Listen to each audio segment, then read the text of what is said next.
record? They record. Yep, we've done that. Thank you.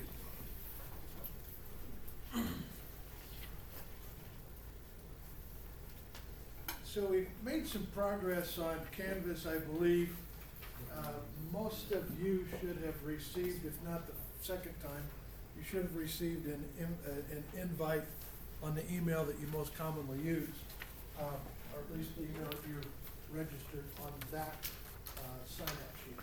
If you are checking that email and you don't have an invite from Canvas, please let me know at break time, and I will make a note and see if we can get things further straightened out.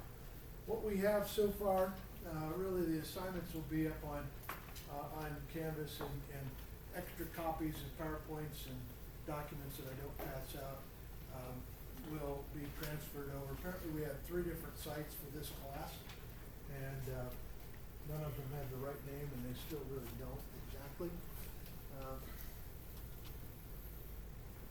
It says I've been invited to join, so maybe that's where I'll hit accept and hope I do. This class is the one with the silver colored car on it. The leadership class you may not be invited to if you've completed it or you haven't taken it yet. This class should open up when you click on that. A couple of assignments are on there. When you click on files, after you get an invitation to join, on the list of files, the syllabus is labeled as such, and that's there. This is the list of YouTube links, except for last video. This is a list of YouTube links that are, these YouTube channels are unpublished, but you can click on these links. If you have the link, you have access to them. I just wasn't confident that they had anything working until about an hour ago, and those are up there. I look at those, and that doesn't mean anything to me. It ought to say the class name and date. I will fix that.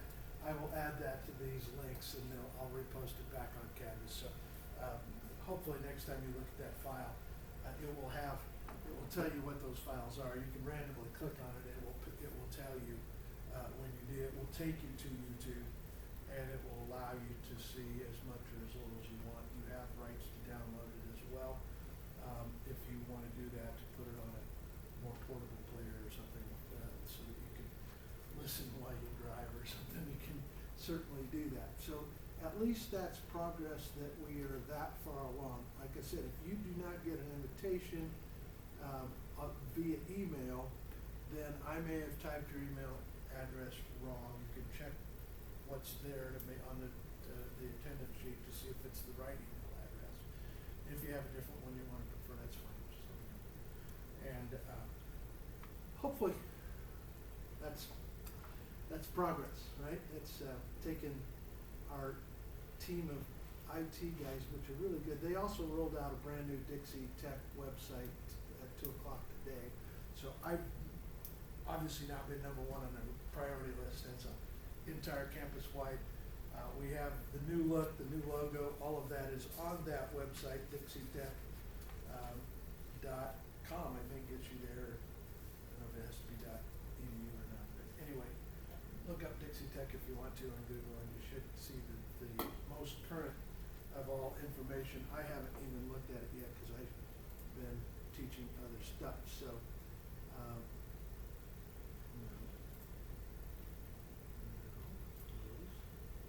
okay. So we're going to talk about 3 things today. We are going to talk a little bit about the topic from the HRCI outline that we're going through for this class, for the talent development HR side of it, looking at globalization. I'll talk about that a little bit.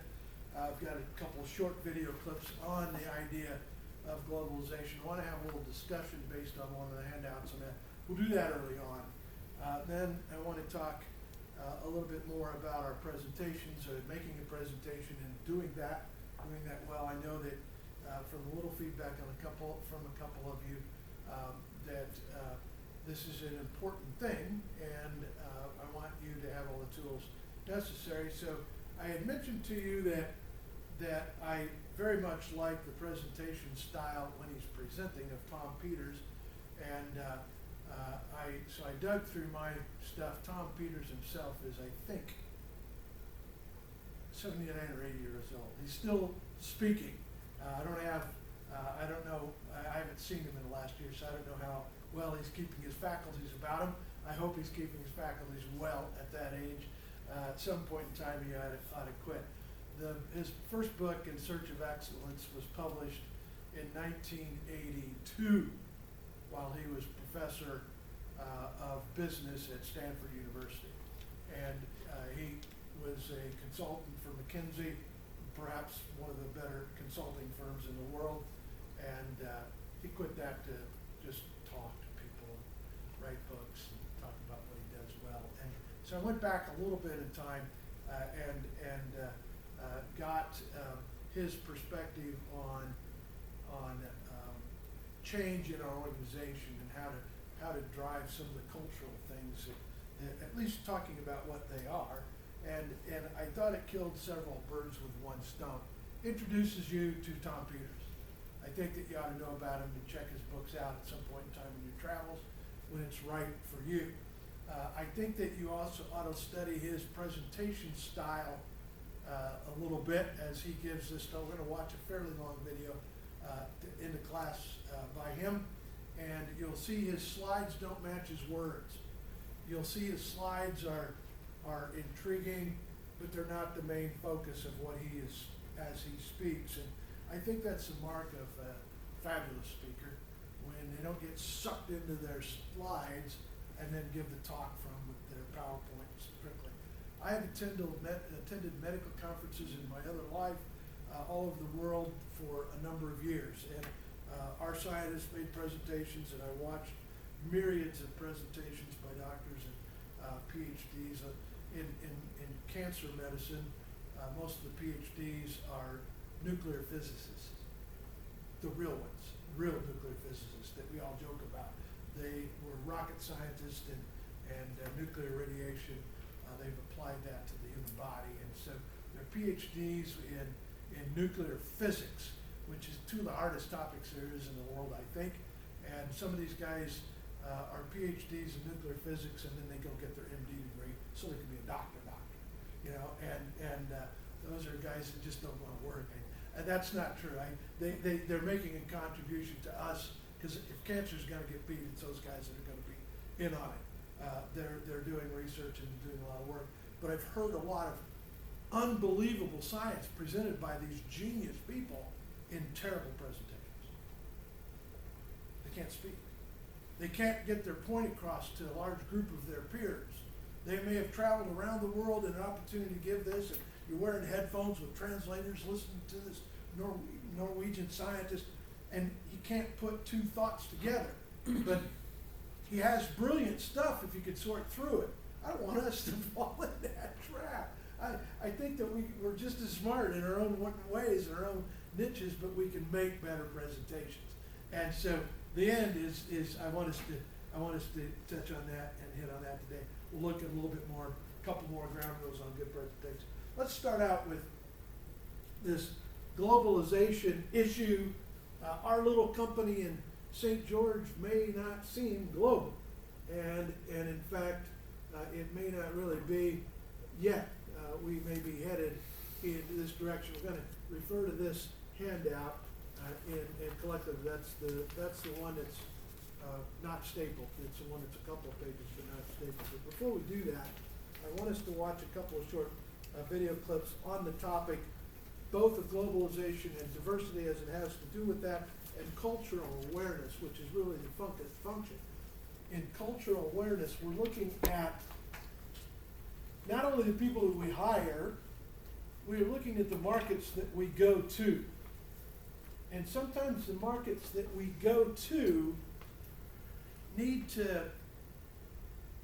need to be aware a little bit of the markets that we go to. I remember being a visitor at Toyota in Toyota City in Japan, and Mitsubishi is a Japanese company that, you know, kind of really wasn't great friends with Toyota, but they kind of reached out to Toyota saying, we're rolling out a new model, and y'all know about it, your competitors, y'all know about what we're rolling out. We're sending it to the U.S. market, and we really need to put a focus group together with some Americans. Do you have any Americans that are there? And they said, yeah, they had some of their own, and I was there, and they said, you want to go to a Mitsubishi focus group? And I said, sure, that sounds fun. So I went across town and went to a Mitsubishi focus group where they were talking about rolling out, this will date me, but the Mitsubishi Eclipse. Well, first of all, Mitsubishi dates you, right? Because I don't think they're really a strong player anymore in the market as they were hoping to be when Chrysler teamed up with them. But they were looking at the Mitsubishi Eclipse in the U.S. market because they were convinced that by some U.S. marketing teams that was a good name for a car. And I didn't weigh in heavily about it, but I go, why all the concern over about the name of a car? I understand you need to make a guitar, a name, you know, of your slicing guitar. It can't be offensive in the country that you hope to tour in, right? You got issues like that. Well, it turns out that the Japanese name for Eclipse is a dark witchcraft term, and it's bad meaning in the Japanese language. And their marketing team was convincing them to go ahead and release it in the U.S. market, and it wouldn't do any harm back in Japan because they called it something different in Japan that was a great name for the Japanese people. And I thought, what an interesting dilemma. You know, Eclipse is, in my vocabulary, it's a fine word. There's a rock star, the Eclipse of the Heart, that, you know, kind of sold really well, and, you know, we go see eclipses of the sun, and, you know, they're sought after and photographed and everything. It does mean a dark spot, and Mitsubishi maybe should have thought of that, because it leaves a dark spot in your driveway. Or it did, that one engine that they borrowed. So anyway, the point is cultural implications of something as simple as a name of a make and model you have should be something we talk about.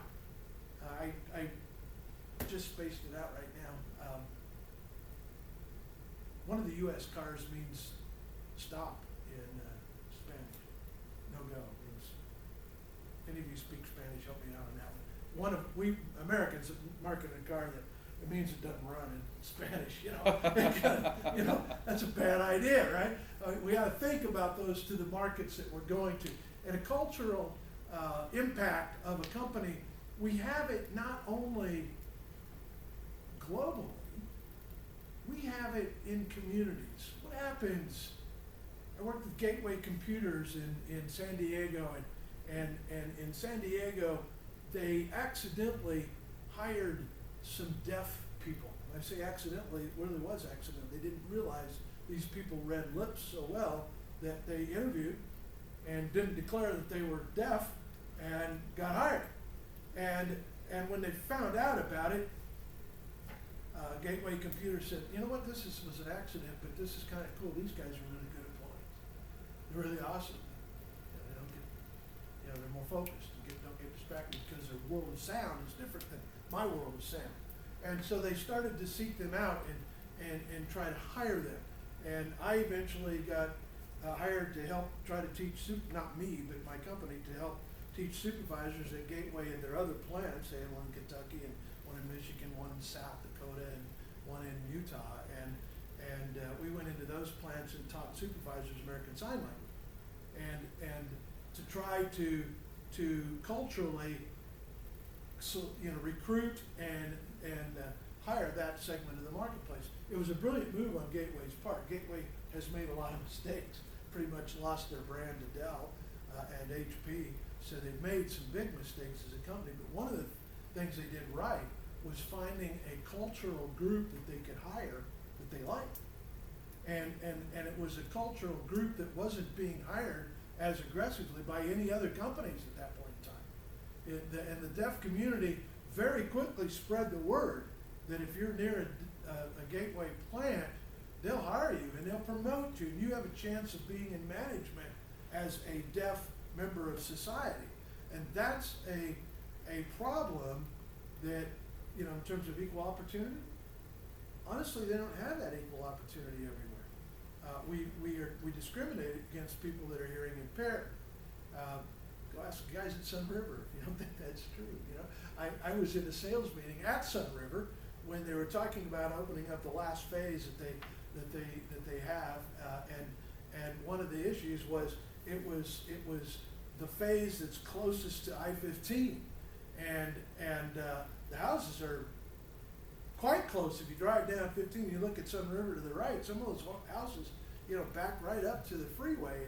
There was conversation about, was that going to be a marketing problem? And somebody on the marketing team said, don't worry about it, our people can't hear anyway. And I'm going, whoa, you can't say that. You can't think that. You can't market that people are hard of hearing when we're old. That's a problem, right?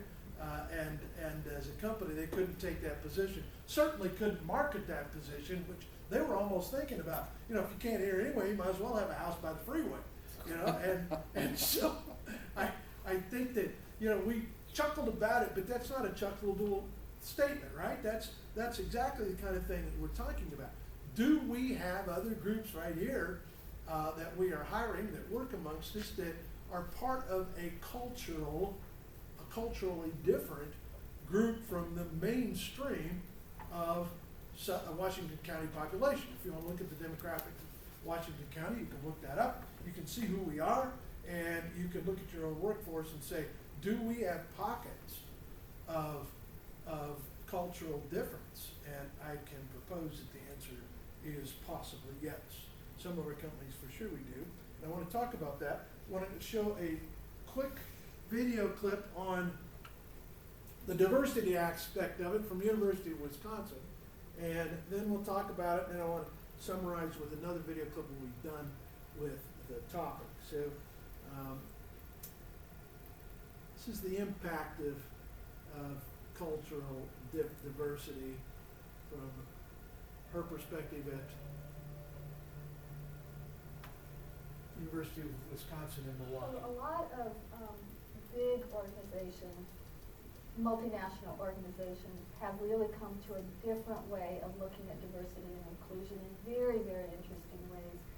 I have thought for a long time that the conversation about women entering the workplace in the 1980s really shifted some of the discussion around balance and benefits and who was going to take care of the children, those kinds of conversations.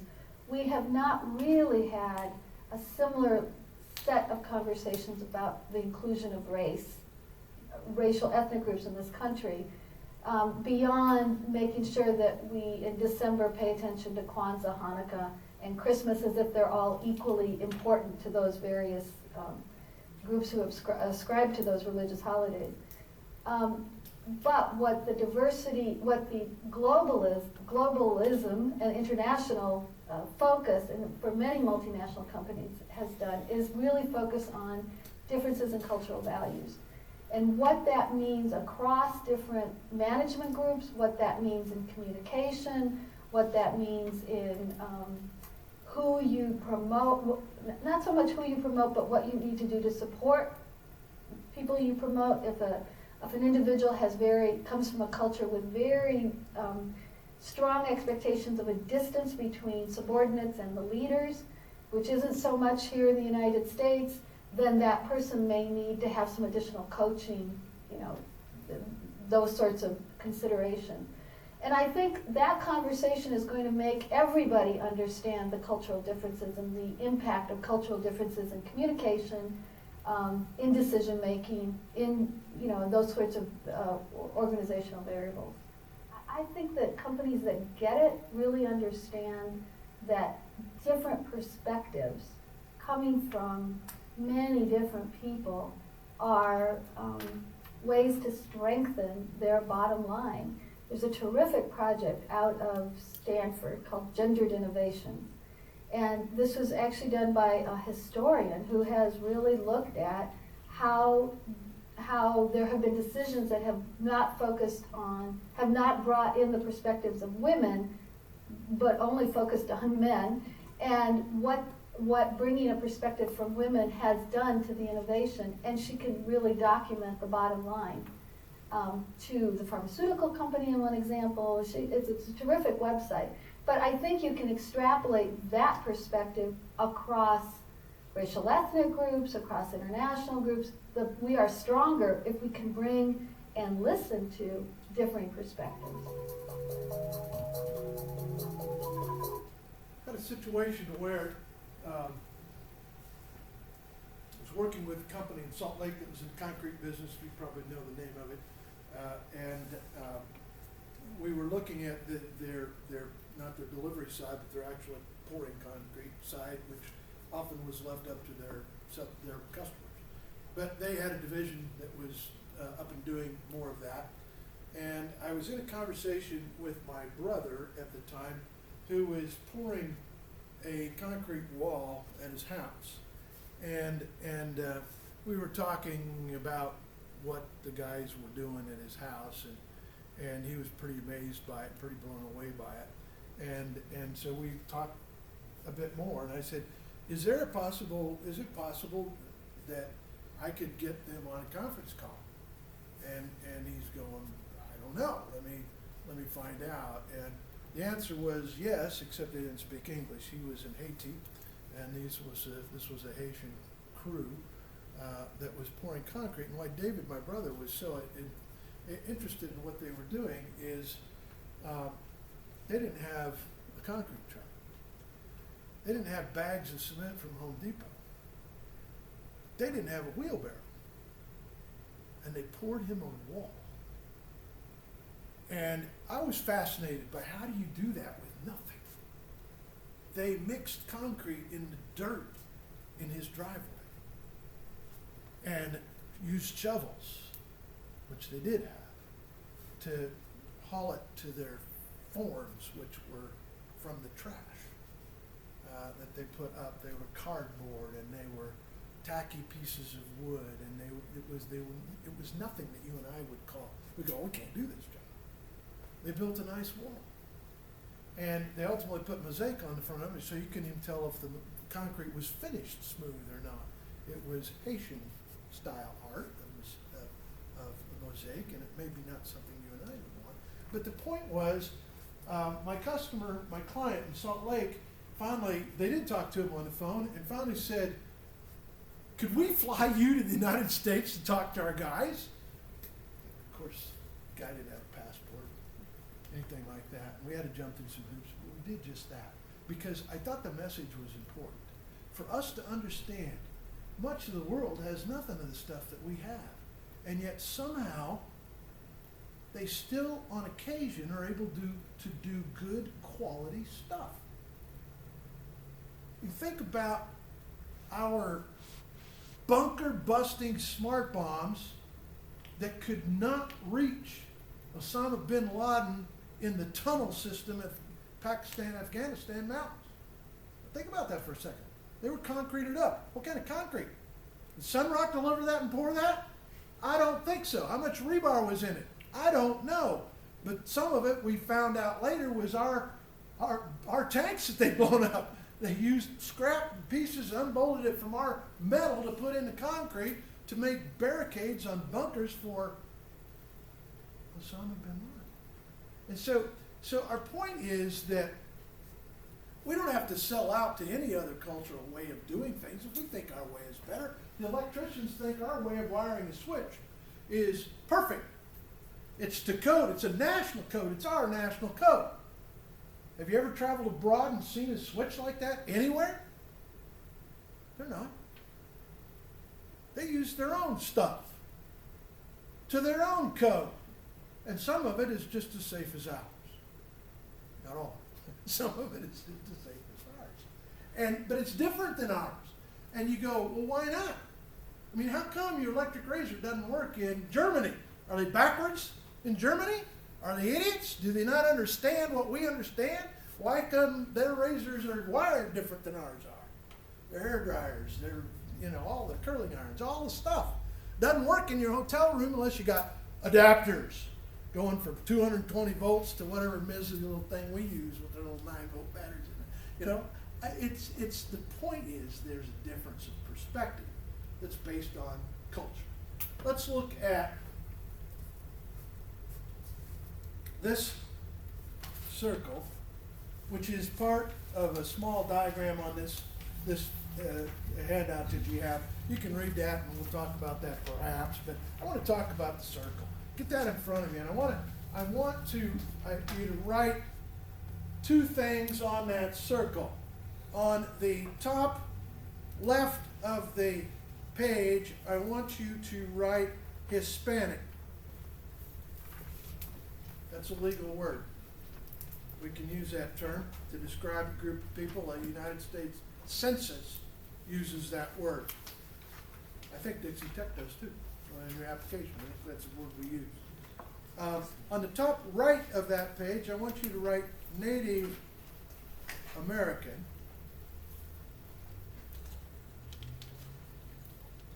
And I want us to go around that circle, and I want to ask the question kind of rhetorically, really, more than anything else, but rhetorically ask the question. Let's see if we can turn those off later. I may or may not be able to do that. I want to start with the word language. I want to we're just going to take a word, and Jake, you can be the language word, and we'll just kind of go around like this with, as we go around the clock, we'll go around counterclockwise, and we're going to kind of just dangle the word out, and then I'm going to ask. I'm not going to put you on the spot if that's your word, but let's start out and let's go for it. First word. So, is there a cultural difference? If we have people in our workforce in St. George that have a Native American background, I don't mean 10 generations ago. I mean, maybe right now we have people that live in the Chevwitz Reservation that are in our workforce right here. Many of them quite proud of it. Not all. And we have Hispanic people that are in our workforce.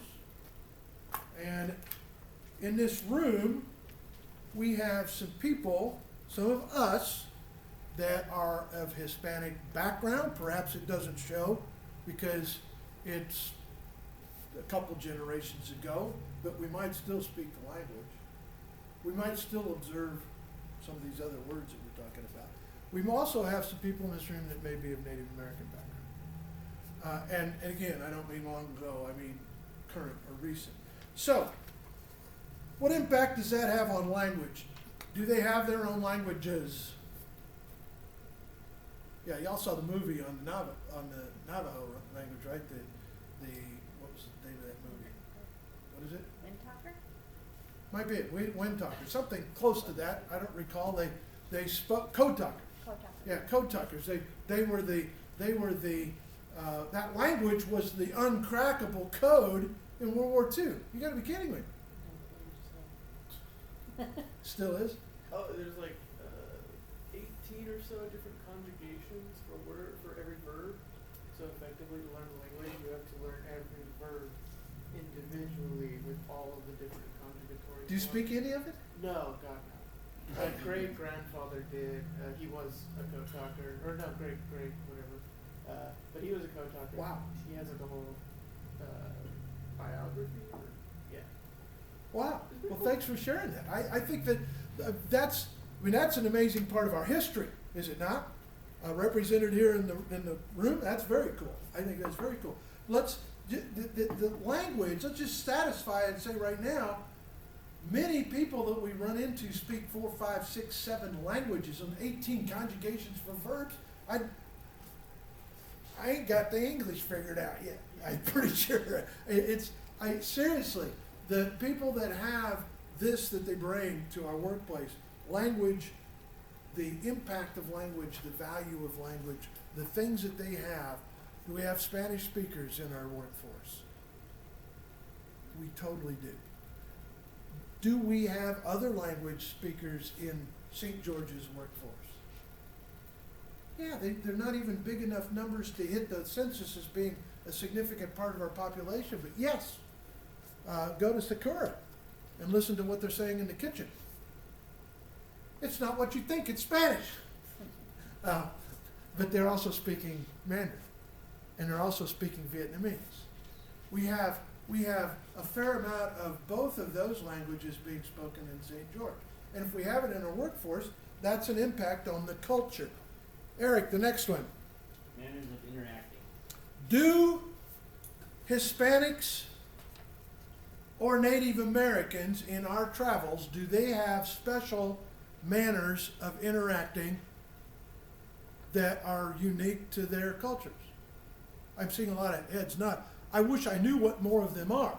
When we study to go to a country, we often will take a little cheat sheet course on how to act in that country, right? Because we want to know what the customs are. You know, if you get a business card, is it offensive if you look at it, or is it offensive if you don't? Both of those are true depending on where you are. And if you don't get that right, you tick them off before you even engage in a business conversation with them. That's a problem. Thoughts. What do you think? Is cultural thinking different? Just the way you collectively put thoughts together. And I'm not saying that the thinking process is necessarily all that different from, from person to person. We're all human beings. And we have human brains, and our brains are wired pretty close to the same. But our thinking process is not always the same at all. We talked in another class about Eastern cultures thinking versus Western cultures thinking. Western, we shout it out and fight it out, and we loudest person wins. And many cultures, that's not who wins. It's the smartest person wins, and that's what we ought to do more of in our culture as well. But what about the thought structure? How many of you speak German? Anybody studied German? Yeah, a couple have studied German. I'm not talking about Rammstein. I do, but maybe the lyrics of some of the German songs, you know that. are there? So Germans put the verb where? Beginning of a sentence, middle of a sentence, end of a sentence. Where do they put it? Where it does not belong, it's the end of the sentence. And so the verb, the construct of sentences, therefore the construct of thoughts, is different than us. We put the subject immediately, a verb, and then all kind of prepositions behind that. That's how we structure an argument. We structure a sentence that way, getting our point across. Germans put the verb at the very end. And so they're making of an argument I had scientists working for me that were in the plant in Germany, and when they presented stuff that was logical to them, it was not logical to me. So who was wrong? They were wrong, right? No. We embrace the cultural differences, and we understand that the thought process might even be different. Values. What do you think about that? Are there differences in values? I remember some people where the value wasn't money at all. It'd be nice maybe if there were more people like that. The value of asking for a daughter's hand in marriage in the family involved a lot more than cash money or the ability to have a job. It was a different value system. It was based on care. Wow, that was for something as simple as proposing to marry someone. It wasn't about could you provide for them now, could you care for them. Care about them. Care about their parents. That's who you're proposing to, right? Are you going to care about their parents? Meaning, will you care for them as they age? Not tuck them away in a nursing home somewhere to die. A culture, that's a cultural difference. And you'll notice cultures around us where the families take care of the old people in their family. And they don't ship them off elsewhere. And they're living in a house that's too small already. But that's okay. Grandma comes and lives there. There's no question, no conversation otherwise. That's the cultural value of what the family brings in. We work with some of these people. Those values are different than the values that perhaps we were taught. Could be problematic. Next one. Expected behaviors. Difference on those? Cultural difference in expected behaviors? Like what? Somebody give me an example of one of those. A lot of the Native Americans used to bring their wives in to do their talking for them when they would apply for a job or fill out the paperwork. Very interesting. And that's not our way. But these are our neighbors. Live here, work here. And if we had an understanding of that value a little bit, that expected behavior a little bit, there's a lot of things we interpret through the filter of our upbringing, our culture, from our family reunions. And they're not shared, they're not the same. Where are we at? Practices. That's kind of something to do with the could be a religious practice. We've worked around people that pray so many times a day and stop to do that. That's a practice. There are many other practices that people have that are much less benign than that. Next one. Relationships. How would that vary from culture to culture? What do you think? How do relationships vary from culture to culture? Has anybody spent any time in a country where there is a caste system? One of the most populated countries in the world is a caste system, India. And when you go there, the relationships are predicated on where you are in the caste system. If you are at the top in the caste system, you go to the front of the line. And that's not being a jerk, that is the relationship between your privilege and everyone else that's in that store. It's offensive to an American, especially if they stood in front of me in line, cut me up in line, right? That's not okay. And I like to think that none of us are better than others, but there are a number of millions of people in the world that believe that there are three castes and that you have a function in yours and you're there for life. The only way you can get out of that is to get out of the country, is to get out into a place where you have different opportunity and you're not cast by your caste. And so the relationships may be a function. That was an extreme. There's a plus and minus side of that too, by the way. I portrayed it as it's a negative. It's not necessarily negative. I'm spinning it as a negative. Why? This is not what I've been taught. So I don't fully understand it. I've never lived it. I don't know it. But if I hire somebody, I better ask them to explain it to me a little bit, especially if I have 3 engineers from the same town. What's happened to me? 2 of them were underprivileged, not privileged. They've gotten degrees in the United States. Stanford degrees. They were pretty good degrees. The 3rd one got his degree back home. But he was of the highest caste. So he could never, ever listen to what the other 2 said or proposed or drew up. Even though they had better education, they had, in my opinion, higher intellect. That was a hiring journey that I made that I wouldn't do over again.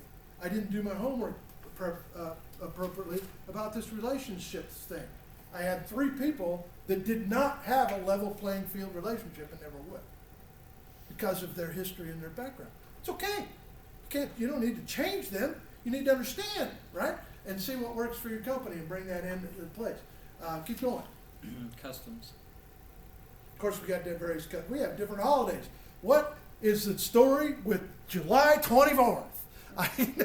We all have different holidays, right? And I've worked for companies, and when I headquarters was in Salt Lake, and I'm working in New Jersey, and I'm working in Illinois, and they're going, office is closed today. I'm going, what do you mean the office is closed today?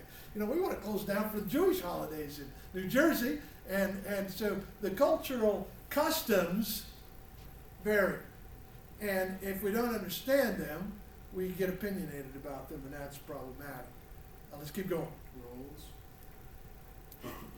Let's group that with. Rituals? Okay, so the roles and the rituals, the roles, there are an awful lot of gender-specific roles in a lot of cultures. And in the United States, we would be, if they were in our workforce, it would be good for us to start exploring that and have some conversation. Now, we aren't required, in fact, we're disallowed by law, to accept roles where stuff is not okay. In other words, illegal. We have things that are roles in some cultures, and let me take let's go out of the business place. Bodily mutilations are part of the roles of those that do this, the ceremonies, those that acknowledge, those that award status and criteria from, what we would maybe consider not understanding them atrocious things. The winner of the longest neck, for example, after stretching and manipulation, medical manipulation. That's not something I've been taught. I don't understand it. And our country has made that illegal. I can't do that. I can't come to St. George and practice that. I can't. The state won't allow that. We had a story of that in Enterprise. Not exactly. What's the town next to Enterprise? Starts with a B. Burl. In Burl, we had a story that hit national news in Burl about something, a practice that was called trepanation, and that is a ritual that is done by a group, and it's acceptable in many parts of the country. The ancient Egyptians did it, you drill a hole in your head, and there's reasons for doing that, and there are religious and ritualistic reasons to do it, and it's not satanic. It's well, I mean that's what the accusations are, but it's a ritual of a cultural group, and those aren't okay to do here because we've made it illegal. That's not illegal to mutilate the human body in that way. Now, ear piercing's okay, and other types of, we have definitions of what types of things are okay culturally and what aren't. And all I'm saying here is they're different. And to understand a little bit about the differences is important to us. Let's finish up. Courtesies. And Communication. the way and how we communicate and so forth. Give you something that I was told, and it was very difficult. It is very difficult for me to practice. I was told by a nurse practitioner for the Navajo reservation in Arizona, and they had a clinic in Four Corners in the Utah side. And as I was doing some things for them, I was told by the staff there that were all Navajo staff that there's a cultural thing that when I approach and have a one-on-one conversation with a Navajo, I'm taught to look people in the eye, and I tend to look people in the eye. And in their culture, I was told that looking in the eye is accusatory. It's an invasion in sense of space because I am piercing into them in a questioning way by looking in the eye. And I said, well, then that's friendly to me. What do I do? And they said the appropriate is to look at the belt buckle and to keep your eyes, respectfully down, and basically look at the area of the person that you're addressing, the belt buckle. That's very difficult for me to do because that's where you're not supposed to look, right? In my culture. So what do I do? What you do is understand the culture you're talking and respect it, right? Respect it. Check your facts. Don't be made ridiculous. And, hey, our culture's to, hit you in the elbow and we're just making it up, messing with you. See if you'll do that. Don't do that. But investigate when you hear things that are different than our culture. Don't disregard it. Find out if there's truth to it. And if there's truth to it, if it's somebody I was going to work with, I would say, look, I respect your tradition. I respect your culture. And do you want me to do that or not want me to do that? Opening car door for women is something I've had an issue with my entire career. I think a guy should open the car door for a lady. That's just the way my mama taught me. And I don't mean it as offensive. I don't mean it as a come on. I don't mean it as I'm hitting on you. But if I work with somebody and we go to lunch and they ride in my car, I want to have a conversation with them that just says, are you uncomfortable? I open the door. I just think it's being polite. And that's going into the restaurant or going into the office or going into the car. I open the door. And if they say, that's awesome, then I open the door. If they say, I go, enough said, that's fine, I won't.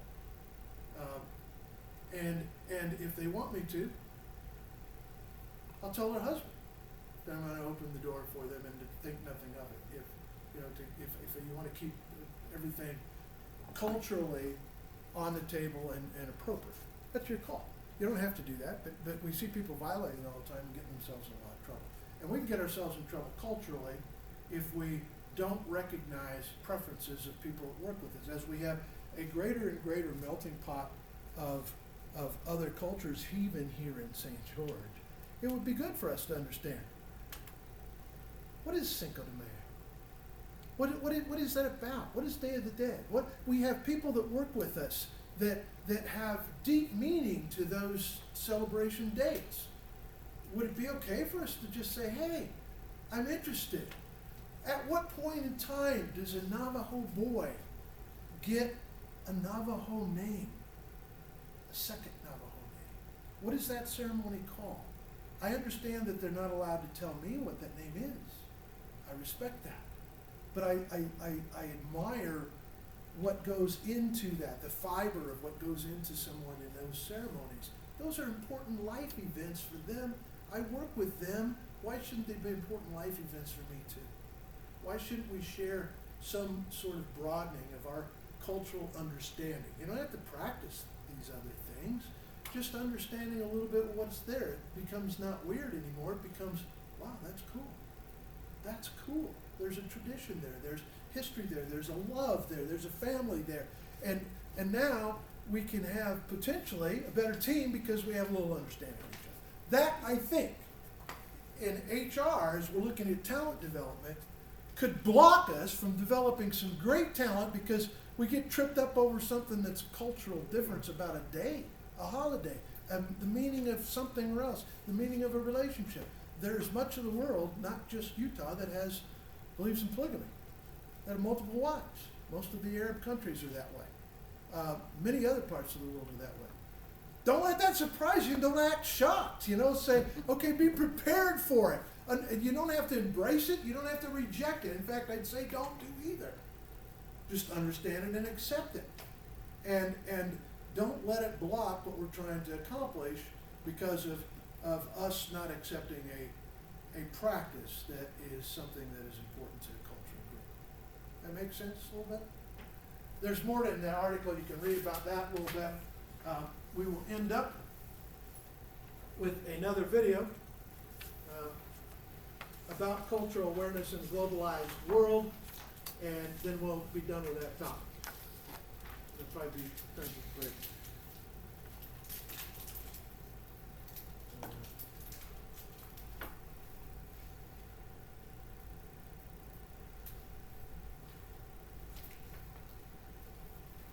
Really happy to be here and very proud as an NIU alum to have been invited to the first ever TED event here at NIU. That is in DeKalb. DeKalb, Illinois, just west of Chicago. It's so much more meaningful for me because 37 years ago I was sitting where you're sitting. And I had classes in this auditorium. In fact, the class was called Monday Night at the Movies. I don't think they have it anymore. It was too easy. It was a lot of fun. It was one of those gen eds that you just took to get credit and didn't have to study for. But anyway, very happy to be here. And we're going to shift gears a little bit from robots and fruit flies and plants memories and all these other great presentations to talk about cultural awareness. Okay? So we're going to talk about the importance of cultural awareness for organizations, companies, entities that want to interact across cultural boundaries. Okay? I'm going to talk a little bit about the importance for these organizations to do market research in order to understand their target audience, because without that, they're not going to be successful. And I'm going to provide some examples of companies that didn't do it right, and some examples of how we are evolving in our thinking because of our interconnected and globalized world. Let's hope this works. Our world has changed rapidly in a very short period of time. Geopolitical orientation has created vast new markets which 25 years ago didn't exist for all practical purposes. Russia, the People's Republic of China, Vietnam, these were all closed markets for us, and in the past 25 years, through a variety of reasons, they are now open markets for us. Mass migration has played a big part in globalizing our world and making cultural awareness very, very important. I don't know if any of you have seen the movie Peggy Sue Got Married. It's back from 1987, and you guys were probably not even born. So Peggy Sue is she falls at her high school reunion, and she is transported in time, or she thinks she's transported in time back to her high school years in the early 60s. And she is talking with the school nerd about time travel. And the guy's name is Richard. And Richard is explaining his theory of time travel, which is Richard's burrito, that, time folds over one another. But the funny thing is, he feels that he has to explain what a burrito is, so he starts telling Peggy, he says, well, a burrito was this, and she says, I know what a burrito is. But in the early 60s, who knew what a burrito was? Who doesn't know what a burrito is today? Sophisticated communications, obviously the internet, have facilitated instantaneous communications around the world, and this has added to the importance of cultural awareness.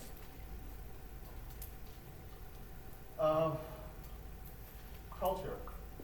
I think this cartoon does a pretty good job of projecting how two different cultures arrive at the same conclusion, but for very different reasons. Of course, you've got the Western woman here who says, everything covered but her eyes, what a cruel male-dominated culture. And then you've got the Muslim woman here saying, nothing covered but her eyes, what a cruel male-dominated culture. I think it does a really good job of depicting how we really are all the same, but we're different at the same time. The Dutch social psychologist Geert Hofstede defined culture as the collective programming of the mind, which distinguishes one category of people from another. And I think that's a very good depiction, because there are a lot of different definitions of it. Culture impacts on buyer behavior, which makes it absolutely essential for organizations to understand culture in order to be successful economically. And these organizations need to develop separate, customized marketing programs if they're going to reach their target audience and be economically feasible. Why is understanding cultural differences so much more important, arguably, than it has been in the past? Well, the stakes are very high. According to the U.S. Department of Commerce, U.S. global companies exported $2.3 trillion of goods in 2013. And that does not count the hundreds of billions of dollars in services that our companies have exported. It also estimates that 95% of consumers, American consumers, live outside of our borders. And for every additional $1 billion of trade that we have, it supports an additional 5,000 U.S. jobs. So the stakes are very high indeed. The due diligence process that companies have to go through need to include cultural awareness along with political, legal, and economic and other considerations. And this is required in order for an organization to formulate a successful marketing strategy. It must take into consideration the values, etiquettes, attitudes of its target audience, and what happens if it is not successful. Well, you're going to fail to reach your target audience and to engage them. You're going to offend people, which in turn is going to damage your brand, and it's going to waste valuable time, resources, and money. What makes up culture? Or what are the indicators of culture? Well, you've got language, which is probably the most visible form of culture. So, linguistic bonds such as Spanish, the language Spanish formulates a Hispanic culture. Japanese, Korean, Chinese formulate an Asian culture. So language is very closely identified with culture. Religion defines many cultures as well. Many Arabic-speaking countries are identified with Islam, whereas Italy, France, Spain are associated with Roman Catholicism. Values make up an important part of culture. Some cultures highly value individualistic thinking, whereas other cultures really admire conformity to a group. And many European cultures will put a high value on taking a long time lingering over a nice meal with lively conversation, whereas here in North America, wolfing down a snack while surfing the internet or watching YouTube or checking your email is not uncommon. If I mention sushi, tempura, and sake, it evokes a specific culture and a specific country. If I tell you Wiener Schnitzel, sauerkraut, and apple strudel, that puts to mind another culture and country. And then, of course, who can not know who introduced hamburgers, Big Macs, and Twinkies to the world? The image on the left, you guys, okay, we're getting closer to our time here, to 2014. In 2002, the movie Scooby-Doo was released. And this, on the left, was an official promotional shot of the movie. When they went to market it in the Middle East, they weren't allowed to use this until they doctored it up. Okay? Because many Islamic cultures either frown upon or just flat out forbid any skin to be exposed on females. And this is part of culture. So these are some of the challenges that companies or organizations need to take into consideration when they're going to market their products overseas. Who does not recognize this, right? Those of us old enough to have children, everybody's bought Gerber products, and so very familiar brand. But if you're unfamiliar with your market, things can go wrong. Okay? When Gerber moved into Africa, they did a very poor job at trying to gauge the culture of their target audience. And they did not know that in Africa, because of low literacy rates, companies often put a picture of the ingredients contained within the container. So the marketing department and management were astounded that sales were so slow until somebody pointed out, when a housewife is going down and a mother is going to go down to buy baby food, they're not going to buy a Gerber product because they think that that's what's in the container. Gerber also this is not Gerber's fault, okay? Gerber has an unfortunate corporate name in some French-speaking cultures because Gerber is spelled exactly like the French verb gerber, and gerber means to vomit. So in certain French-speaking countries, Gerber goes under their corporate umbrella of Nestle, understandably. Another component of culture involves values, and what do certain cultures value? Well, in China, they do not tolerate advertising that is not truthful. In Germany, it's against the law to slam your competition, or to even imply that your competition's product is inferior. So when Toyota embarked upon an ad campaign in China, they thought they were being very clever, and they translated an ancient Chinese proverb, but they did not do it well. They didn't use Interpro translation solutions. It came out as, on every road there is a Toyota. And the Chinese government said, you can't use this. It's not truthful. We can point out that not every Chinese road has a Toyota driving on it. In Germany, Goodyear wanted to advertise that its tires were stronger than chains and showed chains breaking, and the German government would not allow it because it inferred that the quality of German chains were subpar. Now, this is after these companies spent millions and millions of dollars on these campaigns, so had they done a little bit of cultural awareness research ahead of time, they would have understood that they couldn't have done that, and they would have done something differently, hopefully. Culture awareness in our globalized world has prompted organizations to think in a new way. An example is breast cancer and the American Cancer Association, which runs a lot of ads promoting that or advocating that mammograms will help fight breast cancer. So they've got a lot of different ads, and you've seen them all, and you've seen the pink ribbons, and they do a good job at it. And they came up with a really neat concept one time in one of their ads. But they wanted to roll this out into different languages for North America, into French for Quebec, into Spanish for both the US and Latin America. And they had a hard time doing this. Those of you who speak foreign languages will understand this, and I'll try to explain for those who don't. But breast cancer itself is very easy to translate. In French it's cancer du sein, in Italian it's cancro del seno. It's very simple, except that when you go to a concept like this. So in English, it's very easy to just block out the R and the S to spell beat cancer. This doesn't work for other languages, okay? And so they have to think of a different way to project the same idea because they can't use this. You can't use this in French, you can't use this in Japanese, you can't use this in Italian. And I don't know if there's a language that you can use it in. But being able to adapt this message to a target audience has spawned a new practice in the world, and it's called transcreation.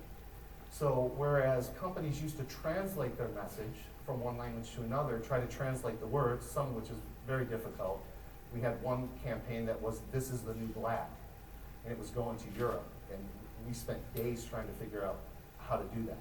So companies ad agencies and translation companies are no longer translating, they are transcreating, and it's really opened up a new practice for a lot of companies in the PR sector and in the translation sector, but kind of shows that our thinking is evolving a little bit because of our interconnected and globalized world. Poor research can be costly, so it's great that companies do the research, but they have to do it correctly. There was a fast food company, and they did a study in Italy, I think it was in Milan, and they wanted to open up a new fast food facility in a high traffic count area. So they did all the right things. They engaged a consulting firm, they did the research, they said, out of these three locations, this is the one with the highest traffic count.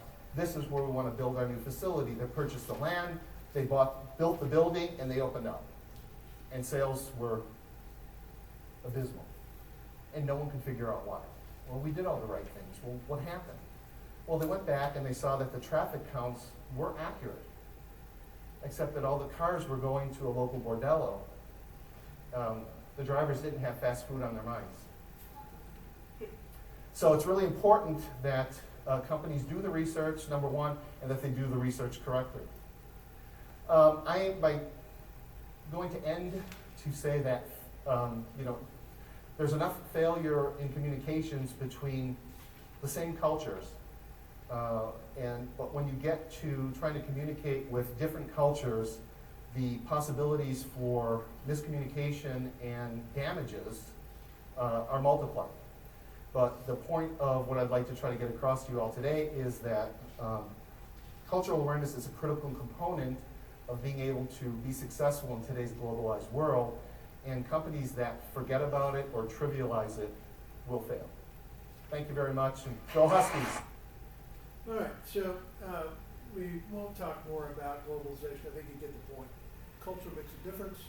Embrace it. We have it here. You don't have to be in a trans-world company in order to have the impact of cultural variation affect us, either negative or positive, depending on how we manage it.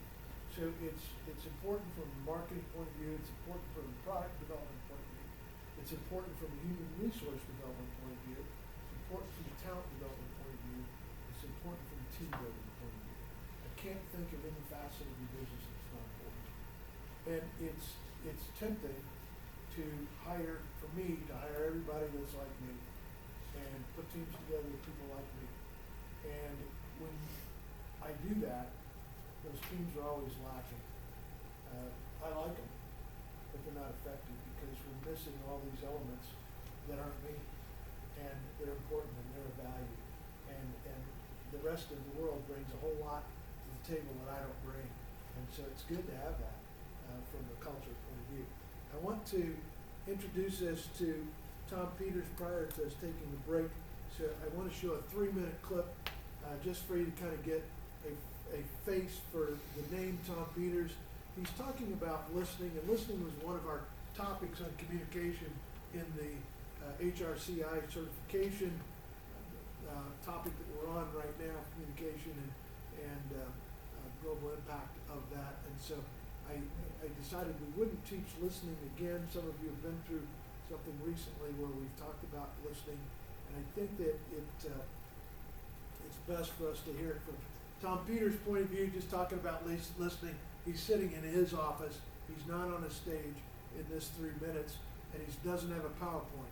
He's making a point, and that is a point about listening from the leadership point of view.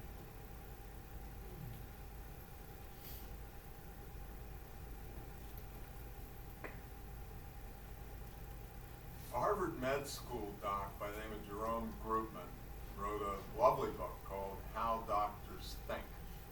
And he begins by saying, when you are engaging a patient, what is the number one source of evidence about that patient's problem?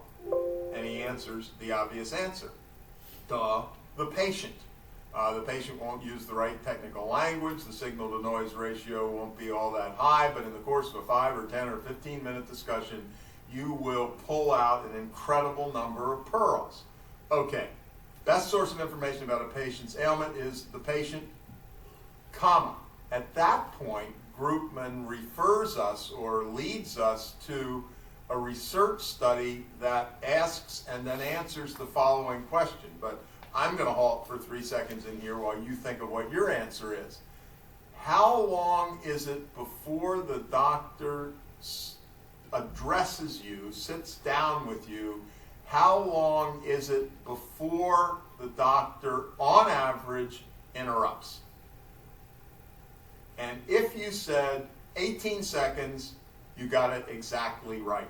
18 seconds, and the doctor has interrupted with his opinion. Now, am I doing this little piece for you to trash doctors? Absolutely not. I'm doing this little piece to trash you. Among the bosses who are watching this, among any of us who are watching this, who are experts or professionals or what have you, I bet you that among the boss audience watching this, that 7 out of 8 are 18-second bosses. That is, it is so, oh my God, I've seen this before. This is what you should do before you even express what the problem is. So here's the segue. I have come to the conclusion, and you may argue that this is overstated, but I don't care whether you argue that or not, I believe it. The single most significant strategic strength that an organization can have is not a good strategic plan, but a commitment to strategic listening on the part of every member of the organization. Strategic listening to frontline employees, strategic listening to vendors, to customers, but because you see, I mean, I really hate MBA programs, but someday I'm going to have my own MBA program, and the #1 core course in Tom's MBA program is going to be a 2-part, half-year each course called Strategic Listening 1 and Strategic Listening 2. The reality is you can teach listening, you can get better at listening, there's no issue about that, but guess what? It's like playing the piano, it's like becoming an actor, it's like learning to be an artist. It is a profession that has to be learned. And it is my opinion, as a leader or as a team member, that to a significant degree, your profession is listening. So think about it. Are you an 18-second manager? Bet you are. That's Tom Peters. Love the way he thinks. Unfortunately, I think he's right on that one. I've been interrupted in less than 18 seconds a lot of times in my life when I'm trying to get a point across. I just need to talk to somebody. I need to talk to listen, please listen. I got something I need you to think about. I need you to answer me. I need you to recommend. I need you to give me advice. Listen first, right? Just listen first. And if you're a doctor, that's the only source of information you have about the patient's ailment is what they have to tell you. So listen. And I think that that's true of the manager as well. Let's take a break. When we come back, we're gonna hear from Tom again, this time on stage, and having some conversations that I think that we all need to have about reimagining business excellence, which is an important topic, I think, for all of us as we look at talent development. Take a break.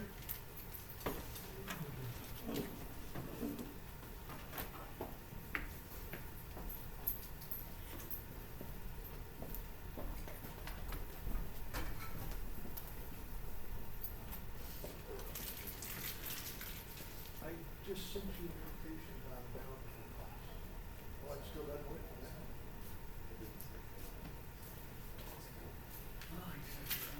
So, do you have a second out for that list?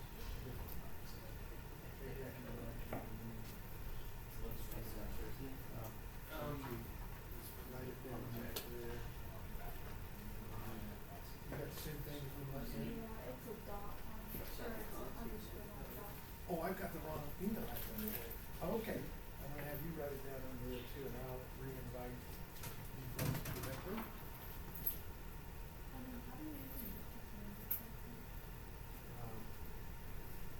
If you can, the best way to get it is from Dixie Tech's website.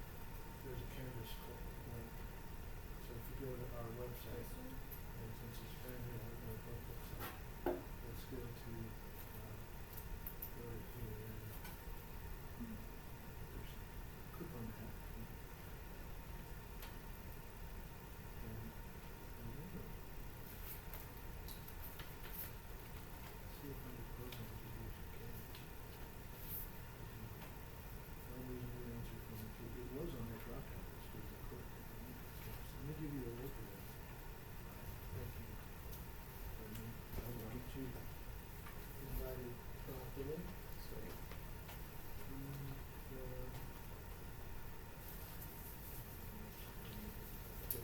so what you're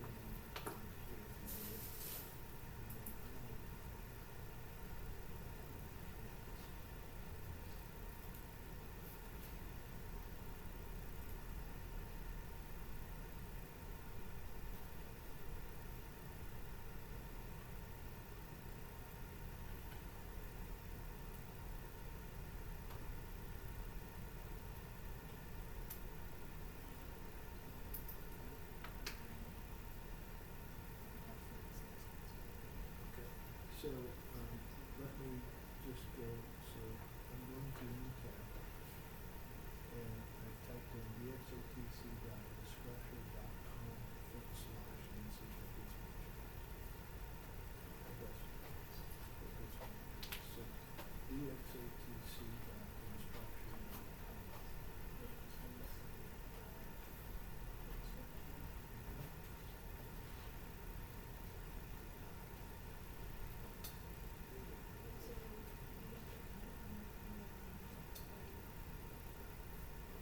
that's the spot.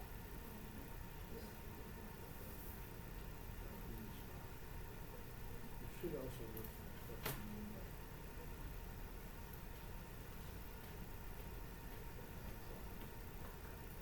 Okay.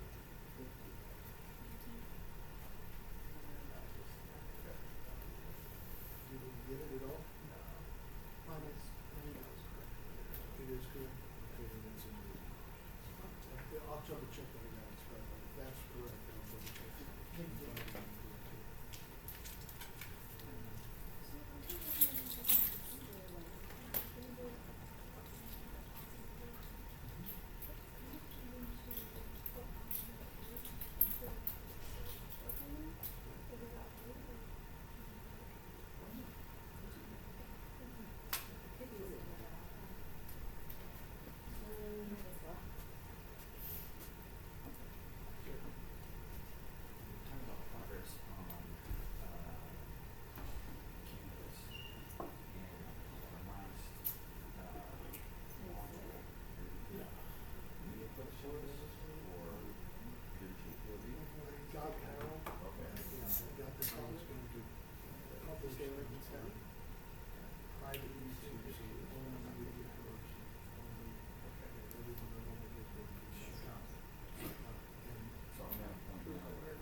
So nothing like there's all those. That's good, that's good, that's outstanding. That knocks me out, I have to take half of it.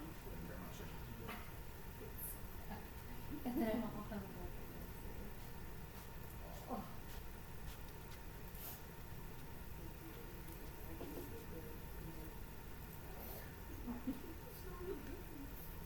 You have to get some food.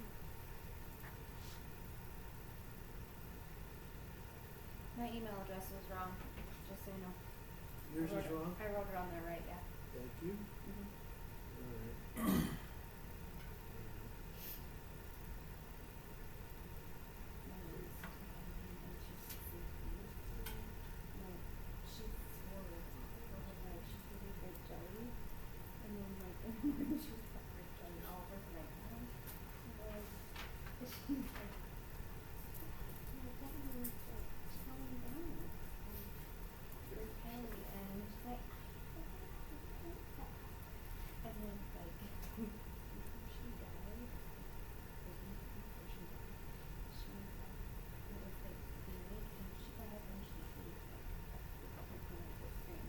That's probably what she did. Yeah.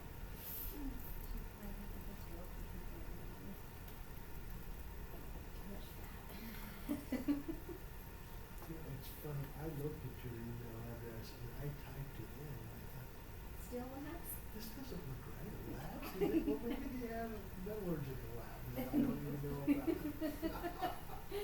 So, funny. that makes it all much more sense. It does. And then, Eli, you said yours is right here? But I'm gonna resend it to you.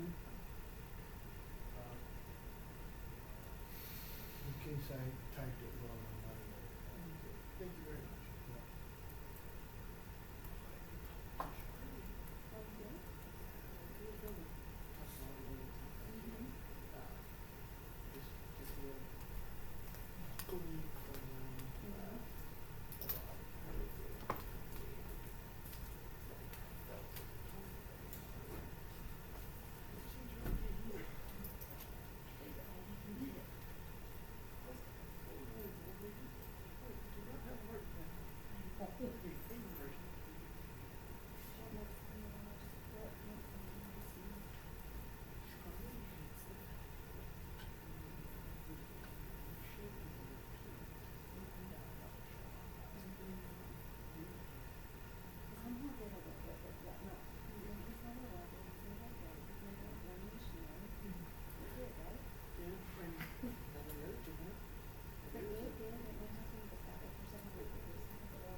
apologize to those of you that have got your emails wrong. We'll get those straightened out and get that taken care of.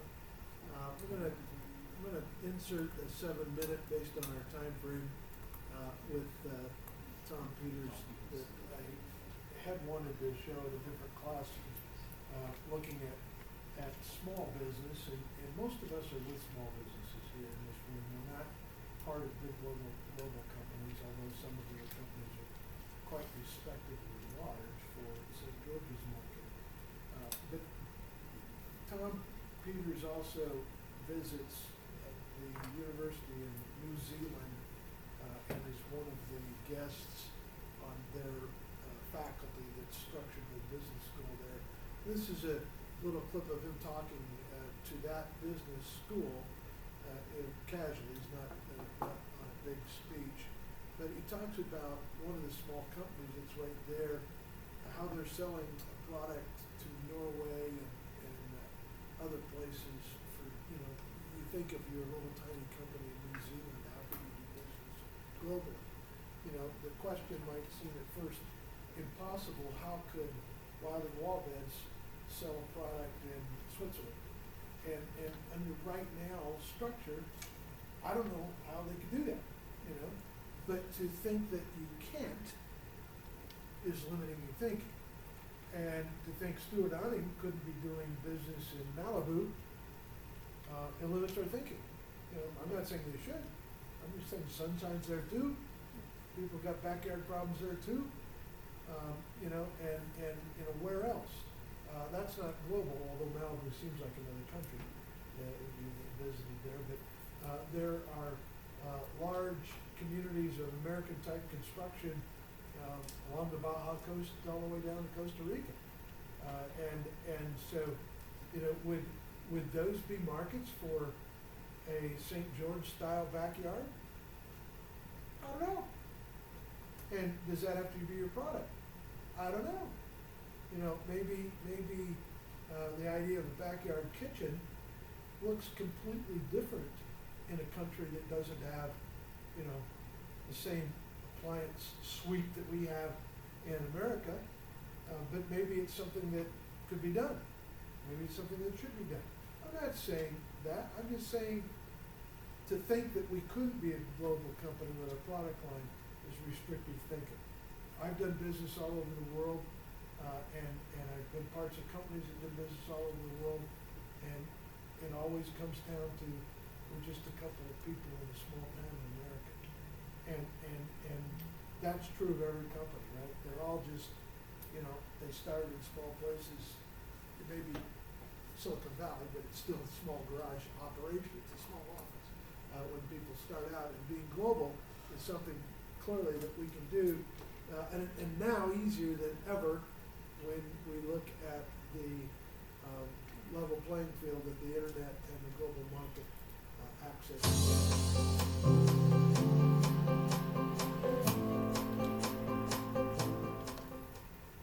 I had a lovely day yesterday. When my wife and I are here, we own a small batch in Golden Bay. When we drive to the Nelson Airport to come to Auckland, we go through the small town of Motueka. And in Motueka is a wonderful company that I discovered accidentally 4 or 5 years ago, and it's called W.A. Coppins. And they are a handful of people, and yet they are the best company on earth at making sea anchors. And not sea anchors, which they do for parasailing and so on, but they just landed a big contract with the government of Norway. Suppose you're out at an oil platform in the messy North Sea and a tanker goes bust, the engine goes bust, it's drifting toward shore, we want to stop it from drifting. You do that with a monster sea anchor. This little technical company in tiny Motueka beat out 7 international giants, has got a multi-million-dollar contract with the government of Norway to provide these things. I believe that it's not software and it's not biotechnology, but it is seriously sophisticated technological work. And I think you can do that on a global basis They are part of the global community. They compete against global companies. They land contracts with our United States Navy and so on. And so being a global player and part of the global scene is not limited to big companies in any way, shape, or form. It is as available to Kiwis as it is effectively to Americans, and it's about the notion of specialness and being very, very good at something. And it's just, it is not, that's not in short supply. I mean, where did the ideas come from? At some level, they were a textile company, I believe. It was started in 1895, so they've known something about fabrics for well over 100 years. It's a long way from a textile in 1895 to a sea anchor in the middle of the North Sea that's saving environmental damage on the Norwegian coast. But you know, as I say, those are the places that excite me. They are as Kiwi available as they are American available. In the United States, I live in Vermont, which is the 50th most populated state in the United States, which means we're right at the bottom of the heap. I spent 35 years in Silicon Valley, but I've now spent 25 years in Vermont. And I am surrounded primarily by dairy farmers. And in my experience, and I don't want to romanticize things in New Zealand or at home, there could not be a craftier or more inventive set of people in the world than the small farmer. There are a million reasons that small farmers don't make out any money, and there are a million reasons that their kids leave and so on and so forth. But the notion of clever, inventive people is from that sort of background. I mean, I know that's not Auckland, but it is available to the average Kiwi. Was there serendipity in this? Oh, there's serendipity in everything. People need to spark off of other people. I'm here, you know, today under the auspices of the Auckland Business School, and creating centers, physical centers, where people with ideas hang out with other people with ideas and get support from the business community, for example, as mentors. That's great. Though I would argue, back to my small business bias, that the best mentor for someone doing a startup is not somebody who's a middle manager at a big company, but it's somebody in a small company that may be in a totally unrelated industry that's gone through the process of starting a business, growing a business, finding finance, not bank finance, but some finance. And of course, today you have all the magical things such as crowdsourcing, where, you know, somebody in Motueka, should they be interested with a cool idea that they can present in a cool way on the internet, could wake up tomorrow morning with $300,000 in their pocket. I think you could teach entrepreneurship to 7-year-olds a lot better than you could teach it to business students at either the Auckland Business School or at my school, which was the Stanford Business School. I mean, entrepreneurial stuff, in the, let's call it lowercase e entrepreneurial, which is organizing and putting on plays at the age of 10, putting together little newspapers, online newspapers. I mean, one of my, and I did get involved in this a little bit in New Zealand and a little bit at home. I would like to think, and I'm not being critical here because I don't know, but people tell me I'm not wrong.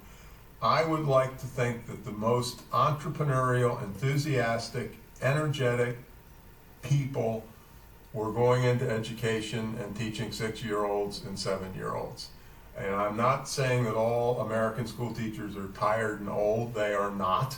But it's just, if it's the national requirement, which in the age of new technology, I think it is. I mean, I'll pound the table. I want the very best, the very brightest, the most energetic, and the most entrepreneurial, and the most enthusiastic. Please, don't give me a career, but give me 5 years of teaching the 7-year-olds and the 8-year-olds, and that's where you could teach entrepreneurship, and I will almost guarantee you that. There's a woman by the name of Jane McGonigal who wrote a lovely book called Reality is Broken. And she said that, you know, relative to the issue of failure, the new generation of kids who play video games understand failure. The only way you get from level 5 to level 6 on a video game is to make as many mistakes, and that's not the right term, as many mistakes as rapidly as you can. So, unlike when I was taught spelling and you got your hands wrapped if you misspelled a word, these kids spend their life failing. They spend their life failing. And there was a wonderful other thing she said, which is so true, and I've observed it and so on. Kids don't play video games to win. They play video games for mastery. To make it from level 3 to level 4 to level 5 to level 6 to level 7. They're not tallying wins and losses. They're just chalking up those losses and trying to get to level 7 before their buddy does, or what have you. So at some level, I think our young teachers in the early years have wonderful clay, and let's support that. Well, didn't mean the school part, but the idea of video game failure to me is very interesting as we enter a global market. Translate your product into German and put up a web page in German and see what happens. And don't try to make them speak English. Put it in the language of the country you want. If you're an artist, put it up on Alibaba. Don't take American products. See what happens. Maybe you make a cool belt buckle that they can't buy in China. It's okay if they copy it. You can sell 100 of them before they do. This idea of selling outside of our markets is something that we ought to embrace and consider and think about. Now, the Tom Peters I want you to meet, Reimagining Business Excellence in a Disruptive Age. Now, you didn't see any slides. Look at his PowerPoint. Look at his presentation. Look at what irritates you about his presentation. Look at what impresses you about his presentation. Look at his style. Do not look at the subtitles that are in Portuguese unless you understand that. Ignore them. I couldn't figure out how to get them off. So that's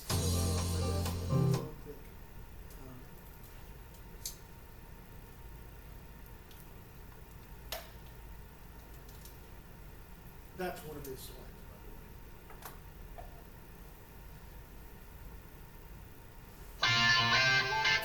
way. Better Life Media, America's leading source for life improvement, presents Tom Peters, Reimagine Business Excellence in a Disruptive Age.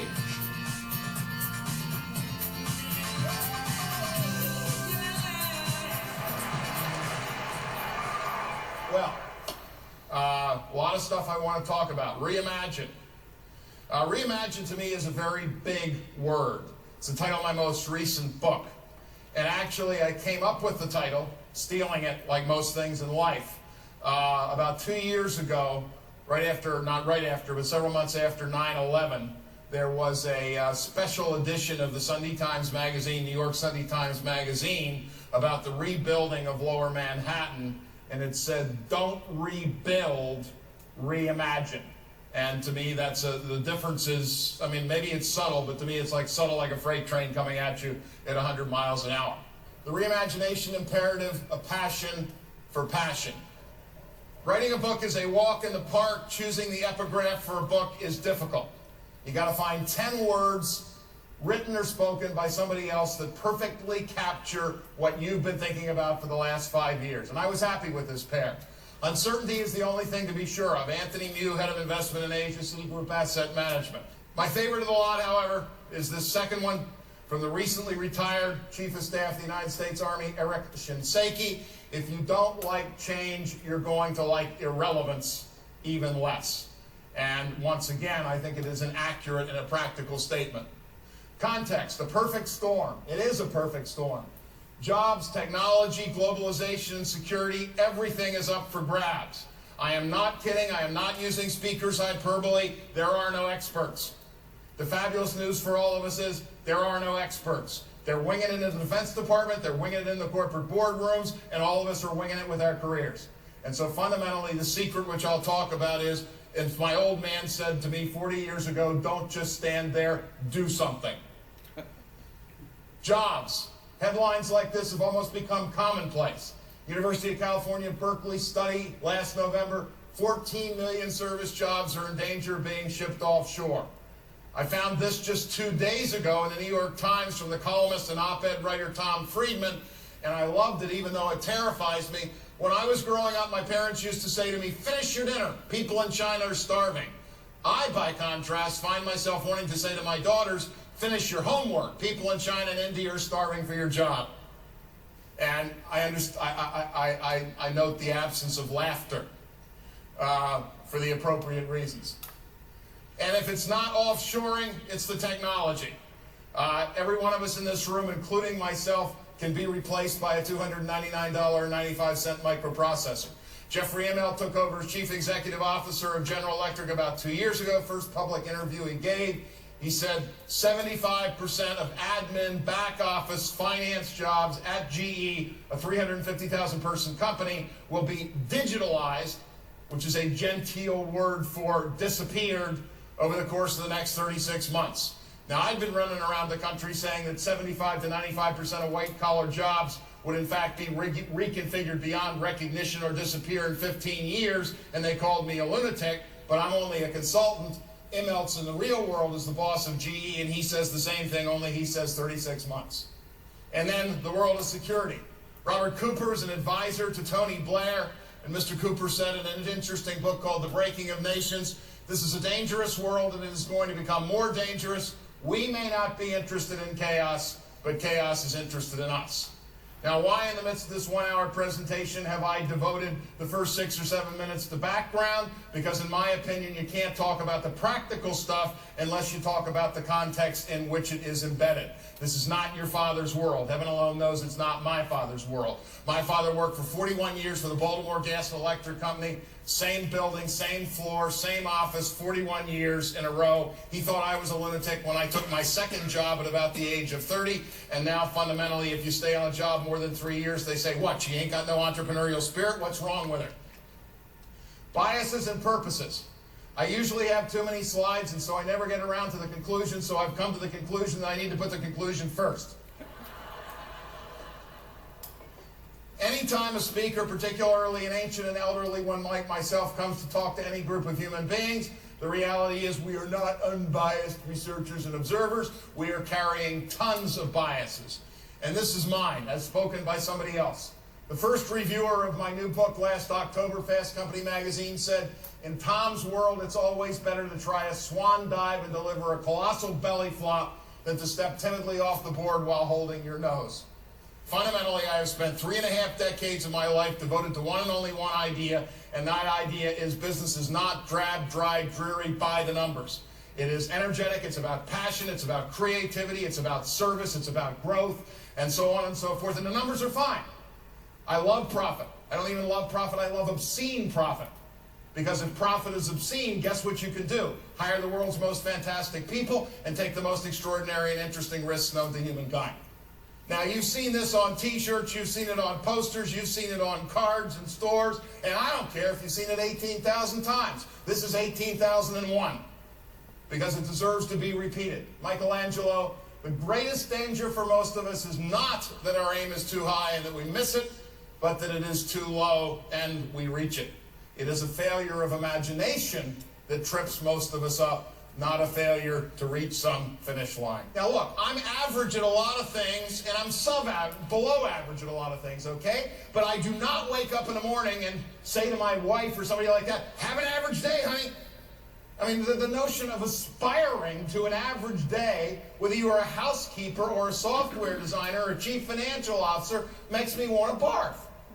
You know, the aspiration of excellence will not always be achieved, but we know darn well it will not be achieved if we don't aspire to do a heck of a lot more than we had aimed to do. This was a pretentious comment that I put on the back cover of the book, and yet I believe it. It is the foremost task and responsibility of our generation to reimagine our enterprises, public and private, and reimagine our careers as well. Okay, a lot of stuff I want to talk about. A bias for action is number one. A bias for action was the number one point in Search of Excellence in 1982. We made a lot of mistakes in that book, but this was not one of them. What Bob Waterman and I said in 1982, and given the pace of change today, it's even more true today, is we said the number one trouble with enterprises, small or large, is too much talk, too little do. Now, as you know, we have this one remarkable institution in the United States, the ultimate oxymoron, a profitable airline. It's called Southwest. Herb Kelleher, the Chief Executive Officer of Southwest, and I agree on the essence of a strategic plan. And I love these words of Herb's. We have a strategic plan. It's called doing things.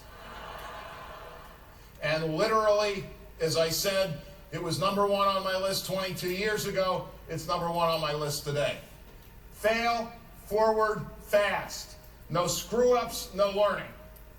It's as simple as that. No fast screw-ups, no fast learning, no big screw-ups, no big learning. Now, in my major slide deck at my website, there's some 1,200 slides. By definition, one of them has got to be my favorite. And this next one is my favorite of the 1,200, even though I'm using it relatively early in the presentation. Comes from a Sydney, Australia exec, and extremely successful one at that, who said that he owed most of his business success to a simple 6-word philosophy: reward excellent failures, punish mediocre successes. And now I think this is a great quote, but my goal relative to you is not to have you say, "Nice quote, Tom," but to take it literally seriously. Weird wins. I trained Jim Collins when he was a young boy. I appreciate Jim Collins as a researcher. It's just unfortunate that there's not a single word in any of Jim Collins' books that I agree with. Sorry, guys. Jim believes that leaders should be calm and quiet. I believe that leaders should be noisy and obnoxious. I was flying over to England, and I was reading the Financial Times of London.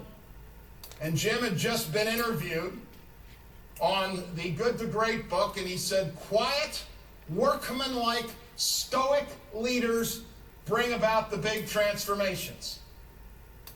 Remember I said flying to London? Now, unfortunately, I haven't got a slide that shows the copy of the newspaper and my hand scratching in the margins, because I read this, and right next to it in the article I wrote, Wellington, Nelson, Disraeli, Churchill, Montgomery, and Thatcher. If there is one thing that you can say about these people is they weren't quiet, they weren't humble, and they sure as hell weren't stoic, but they did change the world. So that leads to my absurd point. I came to the conclusion a while back, innovation is actually easy, not hard. Now, what do I mean by that? I mean something very simple. Please pay attention. Hang out with weird, and thou shalt become more weird. Hang out with dull, and thou shalt become more dull. It's as simple as that.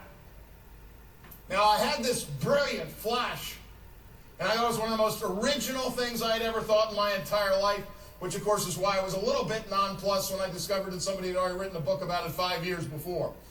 Wayne Birkin wrote the book. It was called Wide Angle Vision. He said the people who will lead us to the promised land are disgruntled customers, off-the-scope competitors, rogue employees, and fringe suppliers. It's not the main topic of my speech, but I hate benchmarking. Benchmarking is stupid. Why is it stupid? Because we pick the current industry leader, and then we launch a 5-year program, the goal of which is to be as good as whoever was best 5 years ago, 5 years from now. Which to me is not exactly an Olympian aspiration. As two professors said in the Financial Times article a while back, to grow, companies need to break out of a vicious cycle of competitive benchmarking and imitation. I want you to download this slide from my website and use it as a screensaver. We will read this. I'm almost tempted to say read it in unison. This is an essay about what it takes to create and sell something remarkable. It is a plea for originality, passion, guts, and daring. You cannot be remarkable by following someone else who's remarkable, as true for a career as it is for a restaurant or for a giant company. One way to figure out a theory is to look at what's working in the real world and determine what the successes have in common. But what could the Four Seasons and Motel 6 possibly have in common? Or Neiman Marcus and Walmart? Or Nokia bringing out new hardware every 30 days or so, and Nintendo marketing the same Game Boy 14 years in a row? It's like trying to drive looking in the rearview mirror. The thing that all these companies have in common is they have nothing in common. They are outliers. They're on the fringes. Super fast or super slow, very exclusive or very cheap, extremely big or extremely small. The reason it's so hard to follow the leader is this. The leader is the leader precisely because he did something remarkable, and that remarkable thing is now taken, so it's no longer remarkable when you do it. Now, it's a brilliant statement, and it requires a little bit of thought, so download it and look at it at your leisure in a quiet place. And of course, if we are seriously looking for dull, the best place to start is the board of directors, right? As Gary Hamel, the great business strategist, said, where are you likely to find, he said, the bottleneck starts at the top of the bottle. Where are you likely to find people with the least diversity of experience, the largest investment in the past, and the greatest reverence for industry dogma? At the top. If I had more time, I would show you the slide that I normally use at this point in my presentations. It's written in purple on a black background, and it says, want to see my porn collection? And my porn collection consists of photographs of boards of directors of Fortune 500 companies torn from the back of annual reports. You know what a board looks like in the United States, right? 20 members. 18 of them are of one category called incredibly old white males who are mostly famous for having been famous long ago. There is one woman, she is the human resources executive, and there is one African American who's the corporate communications officer.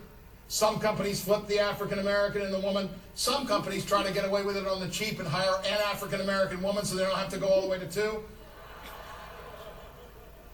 I am not into quotas. But I say one thing, and I'll say it again later on. If the board of directors and the executive committee bears no resemblance whatsoever to the market being served, something seriously stupid is going down. Yes, applause is called for. I mean, we've come a long way. 8 of the Fortune 500 CEOs are now women, up from 1. Well, then we'll hold your applause. I said 8 out of 500. And so I'm not into quotas. I say 10 by 2050 or all hell breaks loose. I don't know. What in the world's that doing here? Peter Drucker, the guru to gurus to gurus, said a while ago, 90% of what we call management consists of making it difficult for people to get things done. Remember that. Bless you. This is one of the rare times Peter's made a mistake. Idea's right, the number's a little low, in my opinion. Carl Weick is the guru to gurus in my world. And Carl said the 3 most important words in the leader's language are, I don't know. 2 important reasons for that. Reason number 1, you don't know. Because nobody does. Reason number 2 is actually more important. If there is a single word that I despise in the English language, it is the word empowerment. I hate that word. Because the implication of empowerment is we the powerful will dribble some pixie dust on you the unwashed. What does I don't know say? That's the real deal. I don't know says, look, I spent 6 months recruiting you. You are a fabulous talent. I expect you to go places that I can't even imagine. I don't know, babe, you figured out. No, but isn't that what happens between a great football coach and a great quarterback? A great choreographer and a great ballerina? The coach is great, the choreographer's great, the ballerina's great, the quarterback's great. I lived in San Francisco for 35 years. I was there during the heyday of the San Francisco 49ers. The answer is Bill Walsh was a great coach, Joe Montana was a great quarterback, but they reinvented the game because both of them went way beyond what either of them could have imagined. Now I talk and I write for a living, and so I fall in love with words. And I love the word quest. I think, again, whether it's the housekeeping department or the new product development department or the finance department, we send extraordinary people out on quests, on adventures. I was in Madrid a while back, and I had this image of the castle in Madrid, you know where the king and queen live, Ferdinand and Isabella.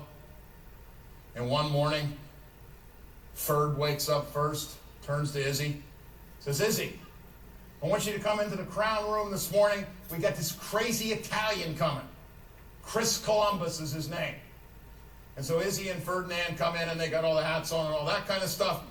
And they say to Chris, they say, Chris, my man, I got 3 boats. How about going off and finding a new world? And Chris goes, whoa. And then the king says, you're out of here, man. See you in 5 years. Now that's my idea of delegation. Ferdinand and Isabella had no idea whether this dude would ever come back or not. Nor did they care because they had a hell of a lot of money and it was just 3 boats. Now it turns out that he invented the new world and we're vaguely happy about that, right? This language is so brilliant I can't see straight. Warren Bennis and his co-author Patricia Ward Beeman wrote a marvelous book called Organizing Genius about what they call great group. Let's look at the language carefully. Again, not a great quote, fabulous in its specifics. Groups become great only when everyone in them, leaders and members alike, is free, look at those words, free to do his or her absolute best. Is that cool or what? I mean, is that not a huge statement? And the second one's just as great. The best thing a leader can do for a great group is to allow its members to discover their greatness.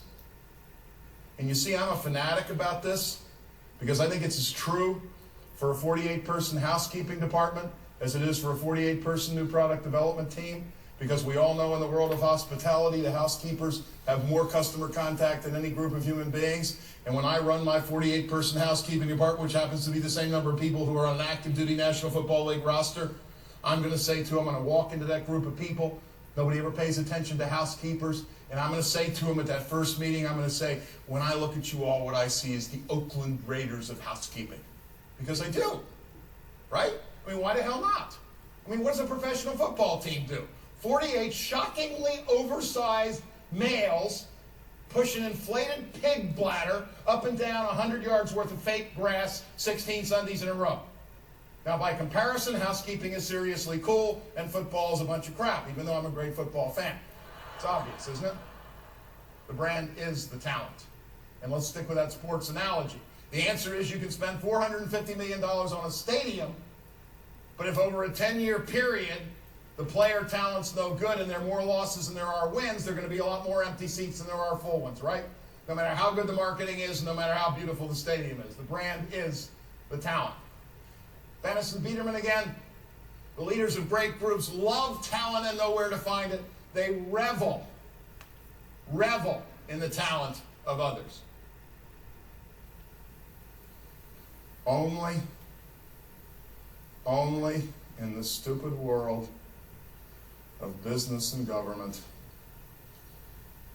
do we promote the best accountant to the head of the accounting department, the best salesman to the head of the sales department, the best trainer to the head of the training department.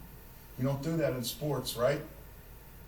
The definition of most of our coaches at the professional level is they were second-rate or marginal players who were brilliant students of the game and people. That is, they were good. What are leaders good at doing? Leading. There was a guy when I was a kid, Yale University used to win the NCAA swimming championships year after year after year. And I've never seen this proven, but it sure doesn't surprise me. There was an interesting thing about their coach. He couldn't swim, but he could sure as heck motivate swimmers. And that's the point, isn't it? There's a thing called leadership. Women rule. No issue. This is hardly even worth bothering with. It's so obvious.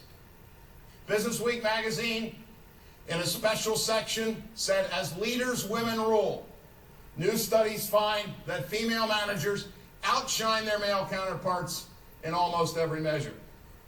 I will say to our male colleagues who are here, it's not quite as bad as it looks. The principal study that was evaluated, leaders were evaluated on 20 different dimensions. Women outscored men with statistical significance on 18, but we tied on the other 2, man. And so you got to start somewhere. Judy Rosner, a University of Southern California professor who has studied this topic for years, wrote a marvelous book called America's Competitive Secret Women Managers. Women's strengths, she says, match the new economy's requirements. Women tend to link rather than rank workers.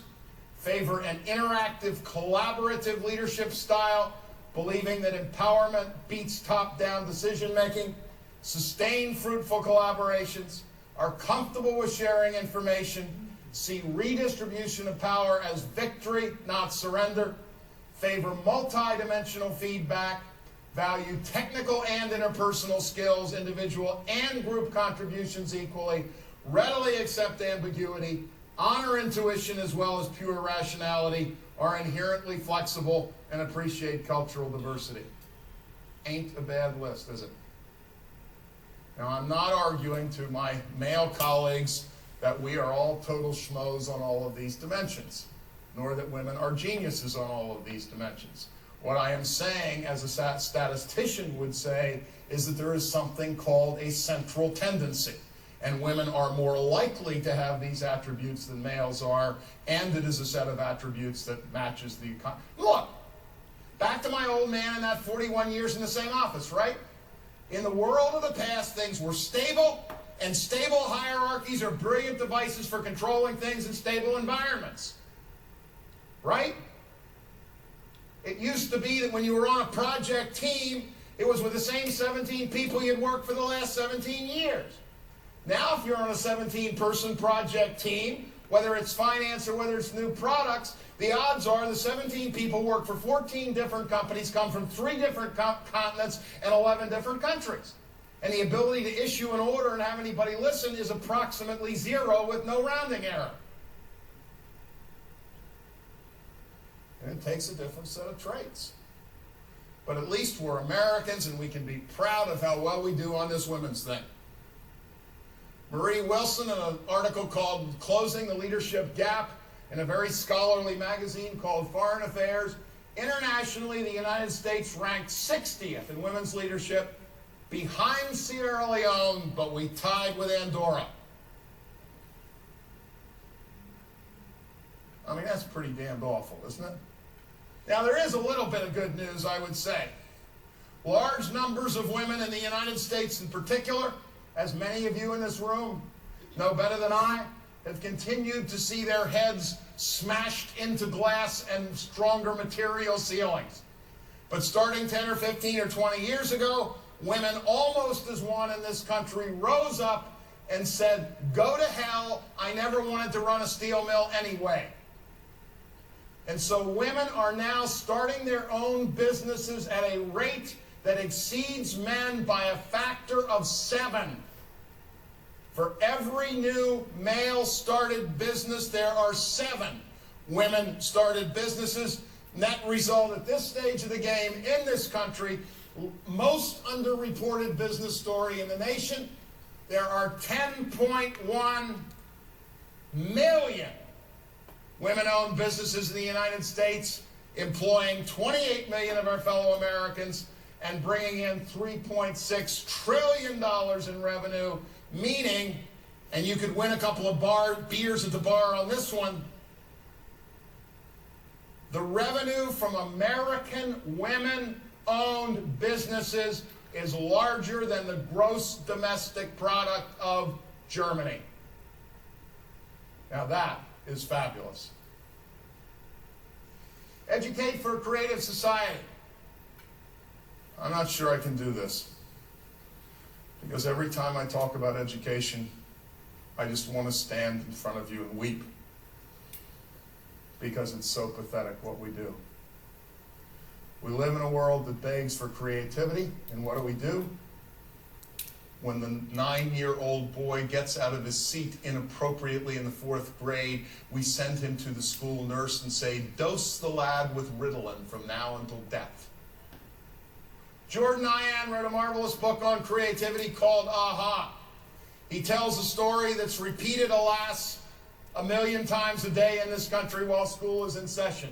My wife and I went to a kindergarten parent-teacher conference and were informed that our budding refrigerator artist, Christopher, would be receiving a grade of unsatisfactory in art. We were shocked. How could any child, let alone our child, receive a poor grade in art at such a young age? His teacher informed us that he had refused to color within the lines, which was a state requirement for demonstrating grade-level motor skills. Is that the definition of tragedy or not? Because see, here's the point. The Nomura Research Institute did a study a while back that said, of course, first, as we all know, we had the age of agriculture, now largely behind us. Then the age in the industrial age, also fading into the dust. Then the age of information intensification in which we are currently engaged. But what they also said at Nomura is we are rapidly moving into the age of creation intensification. I mean, look, our education system is sometimes called the Ford model of education. That is, we nail facts into students' heads. And there's nothing wrong with it if the goal is to employ somebody for 40 years in a Ford Motor Company Model A factory, right? Because the deal is, park your brains at the door, dude. Work your 9 hours, spend your money at the bar, have a good sleep off, and then do the same thing over again. But in a world where all economic value comes from creativity and imagination, then this doesn't work. There was a cover story in Fortune magazine a year or two ago on chief executive officers who had dyslexia. And of course, until recently, dyslexics were treated like dirt in the school system. And the guy who ran Kinko's was a dyslexic. And I love this. When he was being just battered and bruised in school, his mother said to him, "Not to worry, Paul. In the long run, the A students work for the B students. The C students run the businesses, and the D students get the buildings named after them." So I'm going to give you a piece of practical advice, which of course is part of the reason you come here. Never, ever, ever for the rest of your working life hire someone who had a grade point average of 4.0. Ever. What is the definition of 4.0? Buys the act. Has been coloring within the lines since the age of 5. Now, I don't want a 2.0 because that means you're either lazy or stupid or both. But at least give me, say, 3.5 is okay because that says at least he was screwing around a little bit. 4.0 says this person does not screw around. Tom Jefferson, Al Hamilton, and Georgie Washington, they were screwing around. This was a little dinky dude, dippy country, and they said, let's go after this George dude. Now, that was not smart. If George and Alex and Tommy the Jeff had had 4.0 grade point averages, they would not have started that revolution. The second thing I will do upon election as your president is I will issue an edict immediately to close all business schools. If there is ever a tragic waste of time in a human being's time, and I got one of these suckers, it's called the MBA. What did we say on that slide a minute ago? It is the age of creation intensification, right? Design Management Institute's magazine about 2 summers ago did an analysis of the top 15 business school programs in the United States. Design as a core course, 0. Creativity as a core course, 0. Innovation as a core course, 0. That is pathetic. Sick. But I will say this, at least there's a good reason. One dean was quoted as saying, the reason we don't teach that stuff is it's really hard. Make dreams come true. We have a different business proposition that's arising. We used to make these things called products. Now they make great things called products all over the world. And we've got to change with the times. 2 Swedish business professors, Kjell Nordstrom and Jonas Ritterstrail, wrote a book called Funky Business. The Surplus Society is a surplus of similar companies employing similar people with similar educational backgrounds, coming up with similar ideas, producing similar things with similar prices and similar quality. So how do you break out of the trap? Joe Pine and Jim Gilmore wrote a book called The Experience Economy, and they say there is an experience ladder, raw materials at the bottom, goods next, services next, and experiences at the top. Pine and Gilmore put it this way as their basic hypothesis: experiences are as distinct from services as services are from goods. 2 examples. Jean-Marie Drew, Chief Executive Officer of the big ad agency TBWA Chiat Day. Club Med is more than just a resort. It is a means of rediscovering oneself, of inventing an entirely new me. Let's take one other example. There is fabulous news in Milwaukee, Wisconsin. And that news is that there is not a single living human being who works for Harley Davidson who is stupid enough to think that they make motorcycles. As one of the top 5 officers at Harley put it, what we sell is the ability for a 43-year-old accountant to dress in black leather, ride through small towns, and have people be afraid of him. I love that. I love it for 2 reasons. I love it because it wasn't said by the editor of Motorcycle Week. It was said by one of the top 5 Harley officers suggesting they know precisely what they're up to. And the second thing I love it for is that it adds up the money in the bank. The former Harley chief executive, Rich Tierlink, is a good friend of mine. I had dinner with him a while back. He said, Tom, it took me 8 long years of trying to convince Wall Street that we were not a machinery manufacturer. We are a lifestyle company. And he said, once we made that sale on Wall Street, the stock market value of Harley Davidson went up by approximately $15 billion. Is there any limit? Apparently not. 2 Boston Consulting Group authors wrote a book called Trading Up. And here's what they discovered.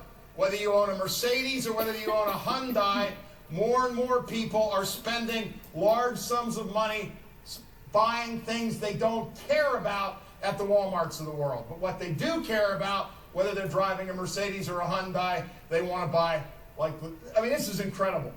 Washing machines under $400 saw their market share go up from 41 to 50%. Washing machines of the Duet variety, that is those above $600, saw their market share almost double in 4 years. And God help the poor souls who don't know whether they are fish or fowl, right? Because look at the center. The $400 to $600 washing machines, in fact, went down, tumbled down in share from 49 to 32%. And it's not just washing machines, motorcycles, and vacations. It's equally true in business services. They are quaking in Memphis because of the effectiveness of the repositioning of the brand called UPS.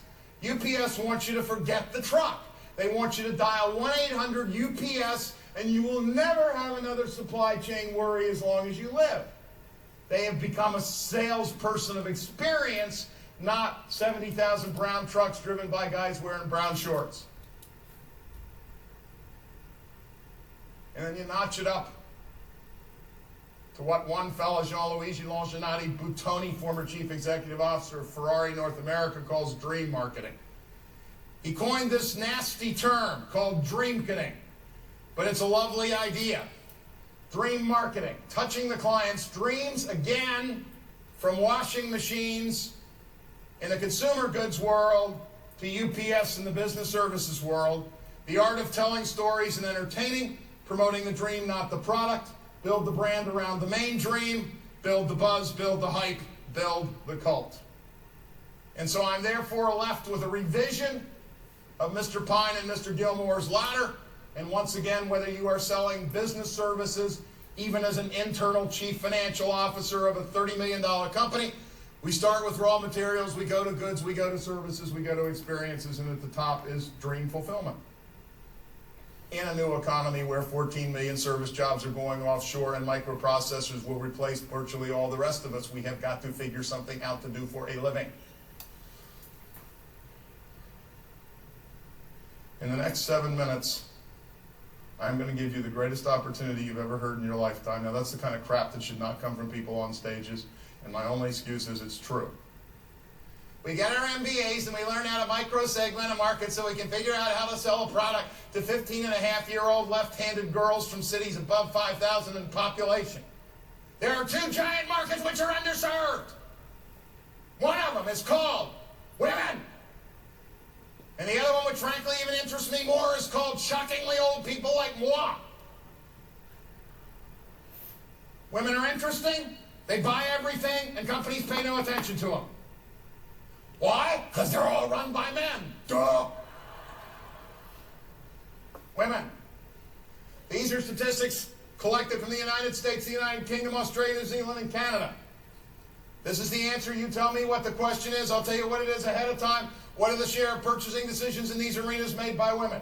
Home furnishings, 94%, vacations, 92%, houses, 91%, do-it-yourself, 80%, consumer electronics, 51%, choice of a new car, 68%, all consumer purchases, 83%, choice of a new bank account, 89%, household investment decisions, 67%, small business loans and business startups, 70%, and healthcare, 80%. And dude, it's everywhere. Look at the second line on the slide. You would think at least we'd have adventure travel. That's guy stuff. Yeah, in your dreams. 70% of the adventure travel decisions are made, in fact, by women. And that market, the equipment alone, is $55 billion. Faith Popcorn wrote the Bible on this. And virtually the only book. The trend spotter, Ms. Popcorn, and her research director, Liz Marigold, wrote a book called Evolution, The 8 Truths of Marketing to Women. For example, connecting your female consumers to each other connects them to your brand. Now, what does connection mean? It means something that women do that guys are clueless about. Case in point. The connection proclivity, Popcorn, and Marigold write in Women starts early. When asked how was school today, a girl usually tells her mother every detail of what happened, while a boy might grunt, fine. We agree on that? I mean, I don't agree. My 18-year-old son is not that articulate. You say, Ben, how was school today? Huh? And so we haven't quite gotten to the fine stage yet. The bottom line on this, as Popcorn and Marigold put it, women do not buy brands, they join them.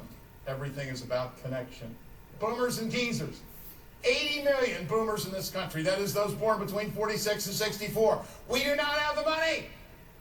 We have all the money. We have all the money. The kids are out of school. The mortgage is paid off. And we ain't got much time. And meanwhile, everybody caters to the 18-year-old. Let's have a movie that the 18-year-olds will love. 18-year-olds may love it, but I got the wallet, man. These statistics are stunning. First decade of this century in this country. The 18 to 44-year-olds in absolute numbers will decline by 1%. 55-year-olds and up will go up by 21%. And the amazing group called the 55 to 64-year-olds will go up by 47% in a nation of 300 million people. That's incredible. David Wolf and Robert Snyder wrote a very new book called Ageless Marketing. 44 to 65 they call the new consumer majority. They go on to add the new consumer majority is the only adult market with realistic prospects for significant sales growth in dozens of product lines for thousands of companies. And yet, just like the women's thing, ain't nobody paying attention. So, the vision thing. Gary Hamel, great business strategist, says, create a cause, not a business. Max Dupree, retired chairman of the office furniture maker Herman Miller. Management has a lot to do with answers. Leadership is a function of questions. And the first question for a leader always is, who do we intend to be? Not what are we going to do, but who do we intend to be? What are we here for? What are we here for? Leaders are dealers in hope. Napoleon said it long, long ago. A leader is a dealer in hope. In my writing room in Vermont, I have only 2 things hanging on the wall.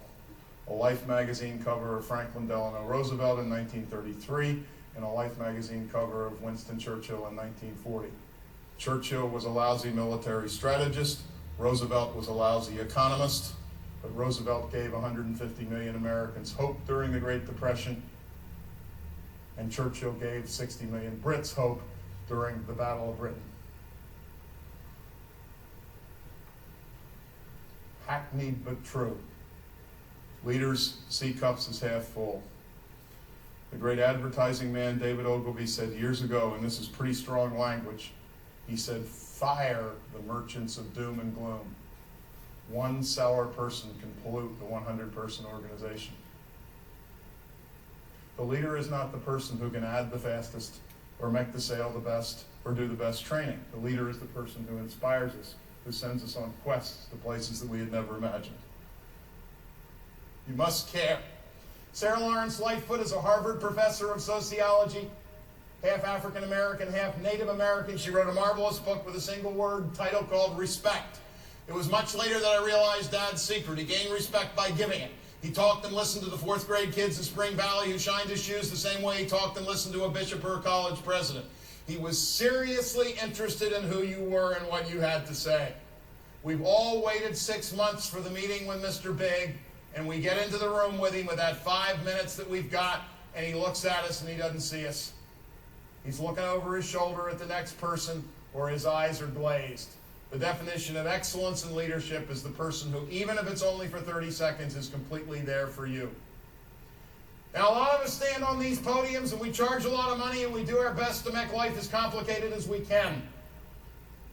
Dee Hock, the Visa founder, simplifies life and gives you all you need to know about leadership. PhD in leadership, short course. Make a short list of all the things done to you that you abhorred. Don't do them to others, ever.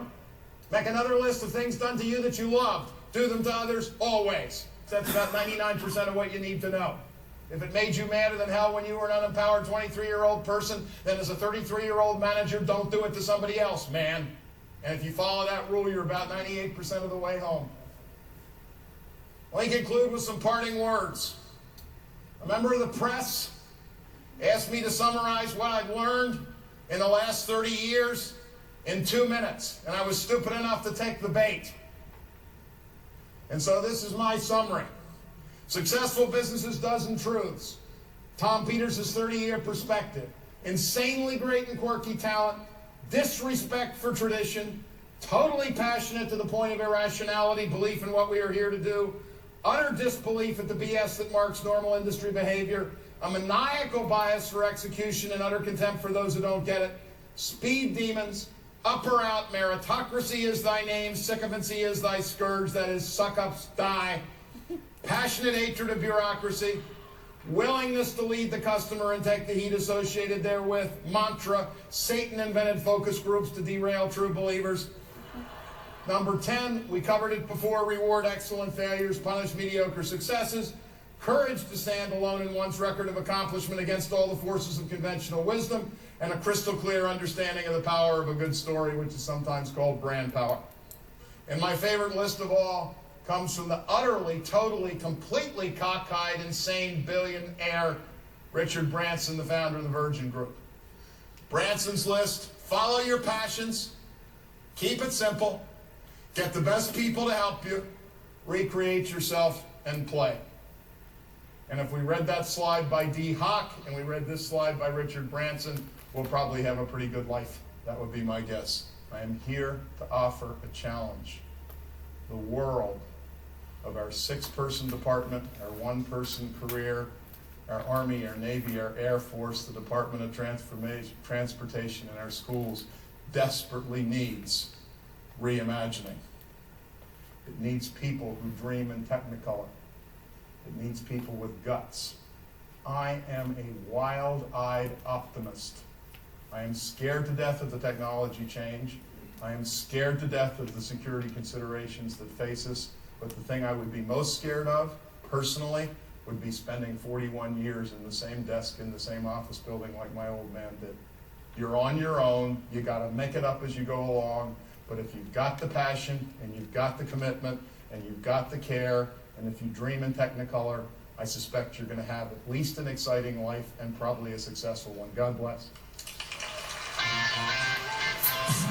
A couple things, we're going to wrap up and we're going to be out early. Because I don't think we can add much to that. First of all, he talked longer than all of our attention spans are. Somehow, I've heard that before quite a few times. I still listen to it again. All of it. What is that? How did he do that? Really high energy the whole way he had high energy, but he also, it was mostly high energy. But every now and then, he stopped walking. Every now and then, his tone would low. And he made a strong point when he did that. So he mixed it up a bit, but it was certainly high energy, back and forth across the stage. Some people hate that. I kind of go back and forth this way.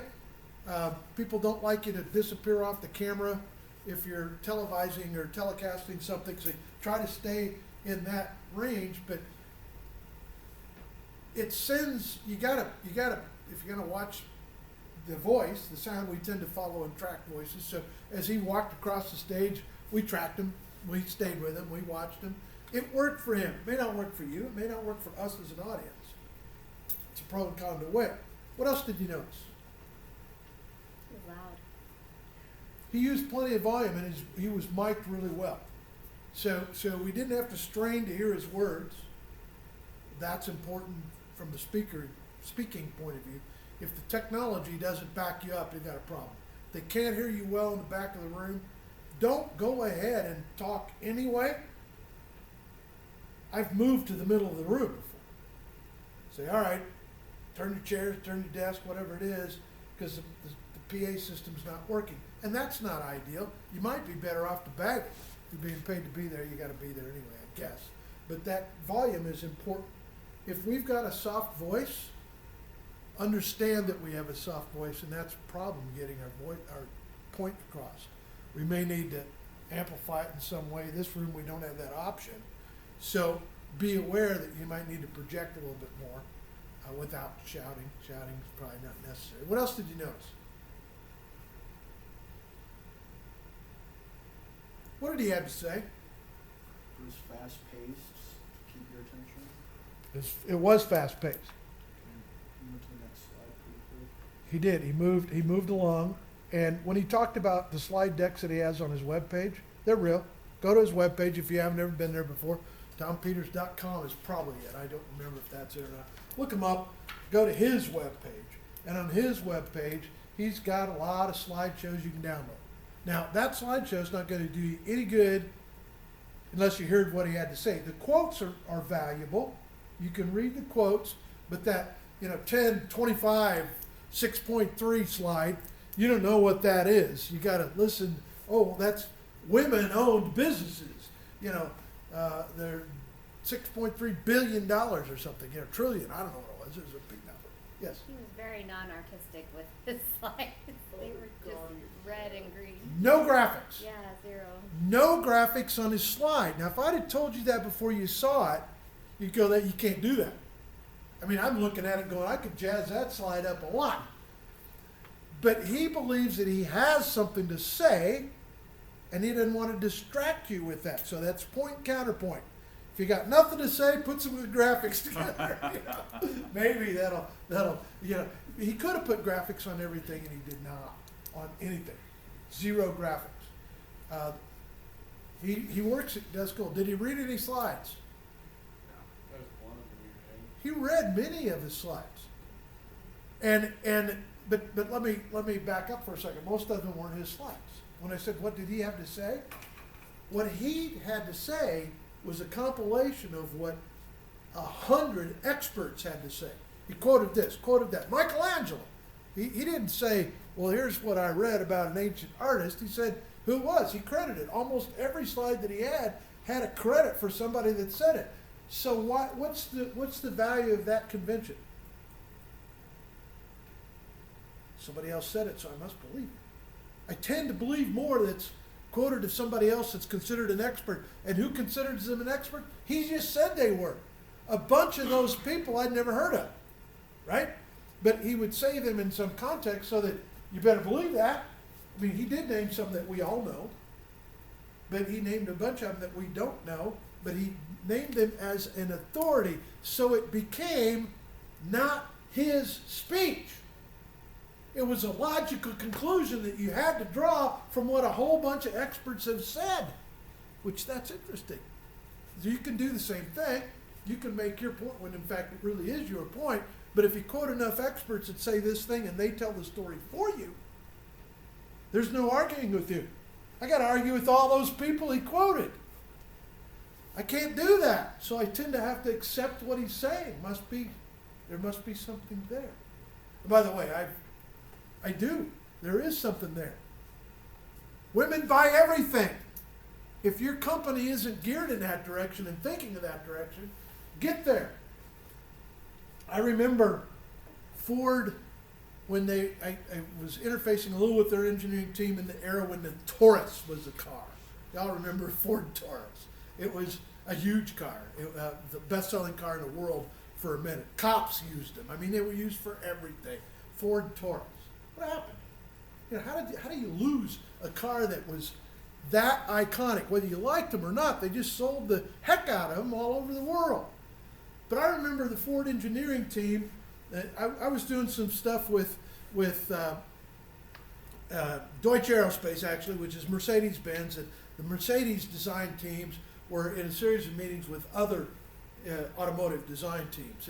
And the Ford team was talking at this point in time about how much money they spent on the sound that the Taurus driver's door made when the door closed. The sound the door made. And they were trying to make it sound sturdy to girls. They weren't trying to make a guy sound. They were trying to make the car sound like it was a well-built car, not a chintzy car, because it was competing in women's minds that were looking at budget dollars. It was competing, and so they didn't want the car to be cheap sounding to women. Now think about that for a second. Ford got it in that period of time. They got it right. They actually looked at all their controls in their car, and the controls were designed for women, so that they were in reach, they were logical, and they made sense to women. I don't know if you think Ford controls make sense anymore, and I don't know that they even do that right now. I can't say they do or don't. They'd be fools if they don't. But if you start to look at color schemes of cars and interiors and paint and combinations, and think that actually women are making more buying decisions, as you saw there, and the numbers are bigger than that was 10 years ago, and numbers are bigger now. All these decisions that women are making, why is our company not tailoring to that? You go, well, the steel industry is a male steel industry. Well, is the roller coaster industry a male industry? Be careful before you answer that. Think it through, right? So we have opportunities in driving our own company to embrace some of the change that is happening. That was part of the message of what he's saying, right? And what he was saying about leadership is pretty crazy, isn't it? It's pretty against a lot of the training that we've been listening to and we've been thinking about. But he makes some good points. If you haven't yet read one of his books, I would suggest add it to your list sometime. His books are quite a lot like he talks. And if you get an audio version, they're a lot like he talks, because usually he narrates them. And at least in the ones that I've listened to, I've read more than I've listened to. But doesn't matter what date it was published, because he's talking about our era of business, right? And we are in a period of global change. We are in a period of I thought there were some things that were extremely interesting, and probably as our ticket out, let's kind of go around the room as kind of a ticket to leave. What was one thing that you remembered from it? Doesn't have to be profound. It could be one thing you remembered from his 40 some minute presentation. He called it an hour. It wasn't. They cut off the introductions and all that stuff. So let's go around the room on that one. Actually, let's just, like we always do, go. Who wants to start? And we'll go to the person to the right. I saw you first, and we're going to go to your right, which is this way, and we're going to go up around that way. Just something that you noticed. He talked about one gentleman's kid where he's getting an unsatisfactory grade because he colored outside the line.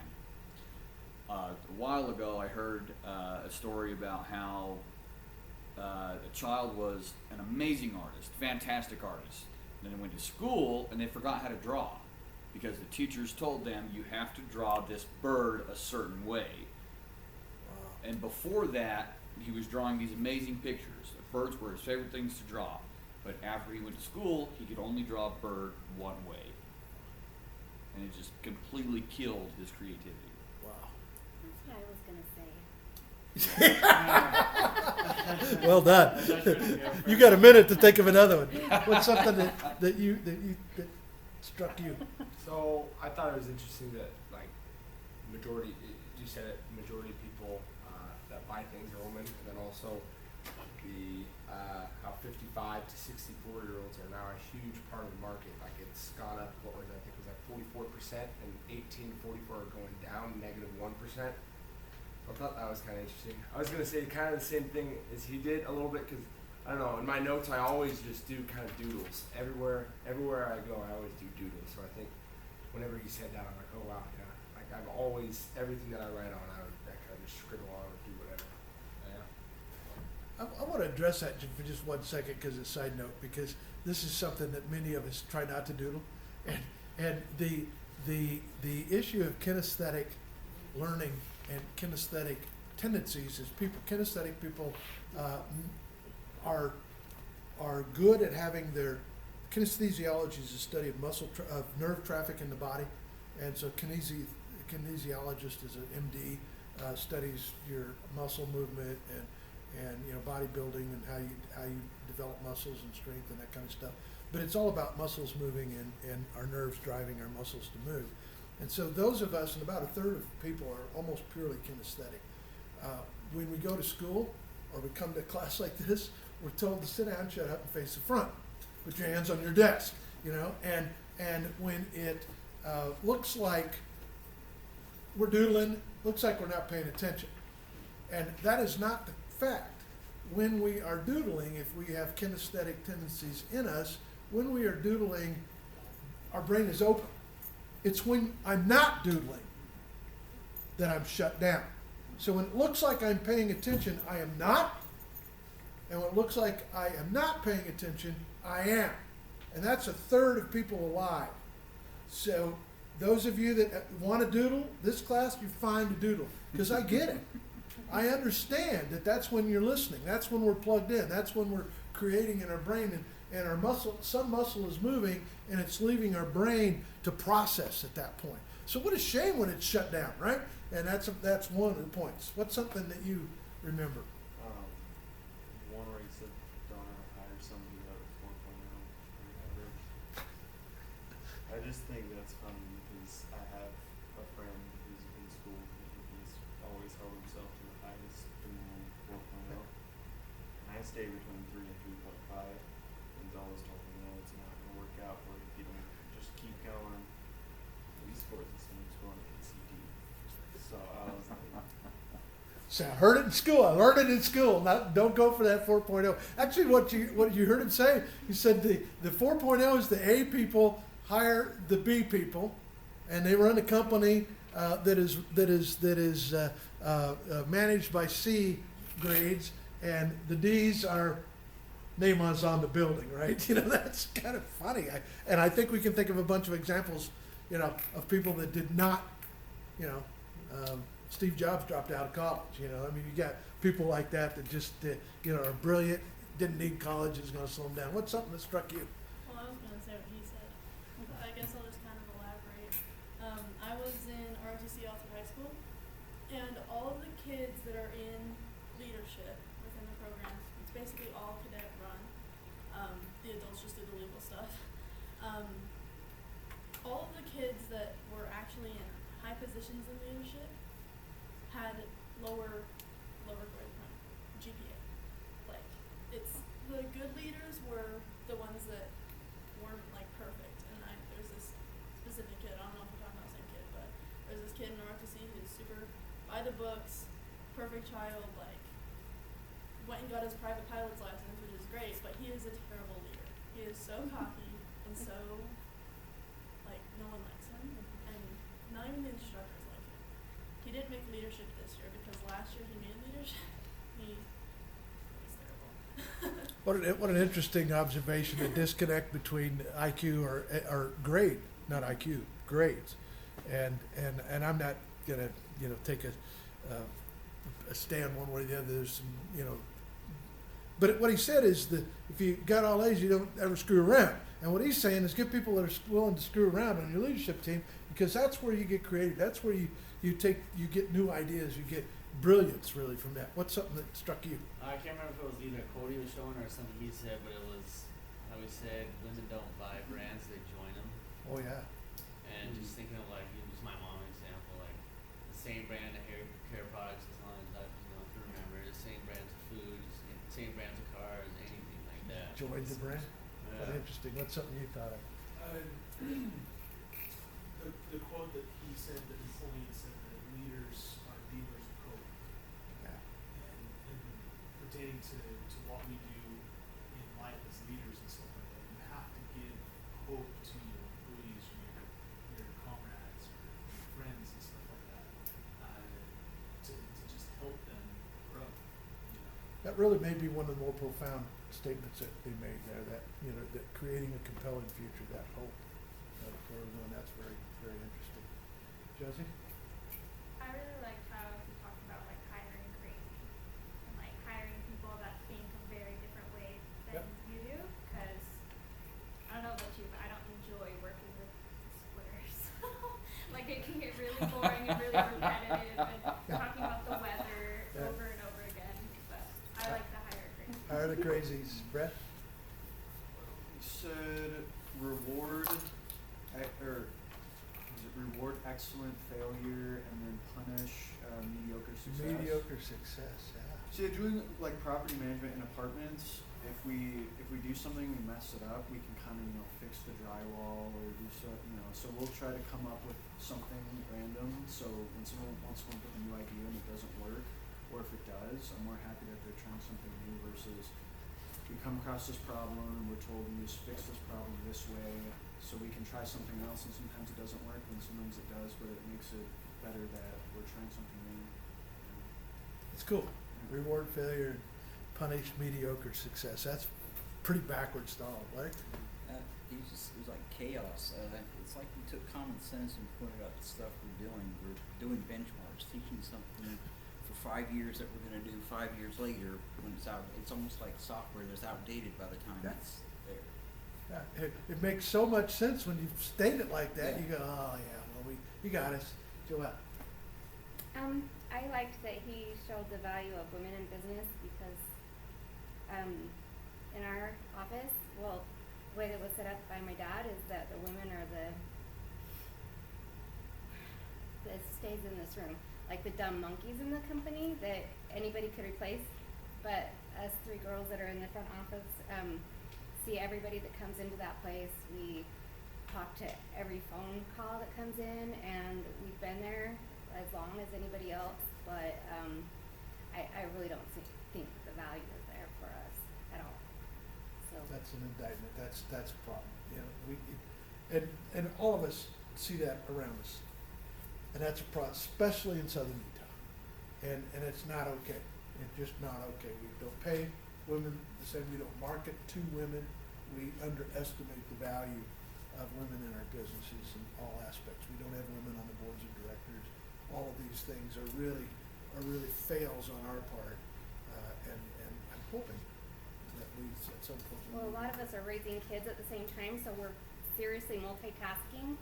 But now I'm at the point where my kids are all raised, and I could be of a lot more value, but I'm still a girl. So Yeah. Breakout. that's what I'm trying to do. Eli. The quote, if you don't like change, you're going to like irrelevance even less. Yeah. I really like that, just because if you're not constantly seeking to change and grow and advance, even if you stick to the status quo, everything else is going to advance past you. Well, I said you get out early. It's only 1 minute. I am so sorry.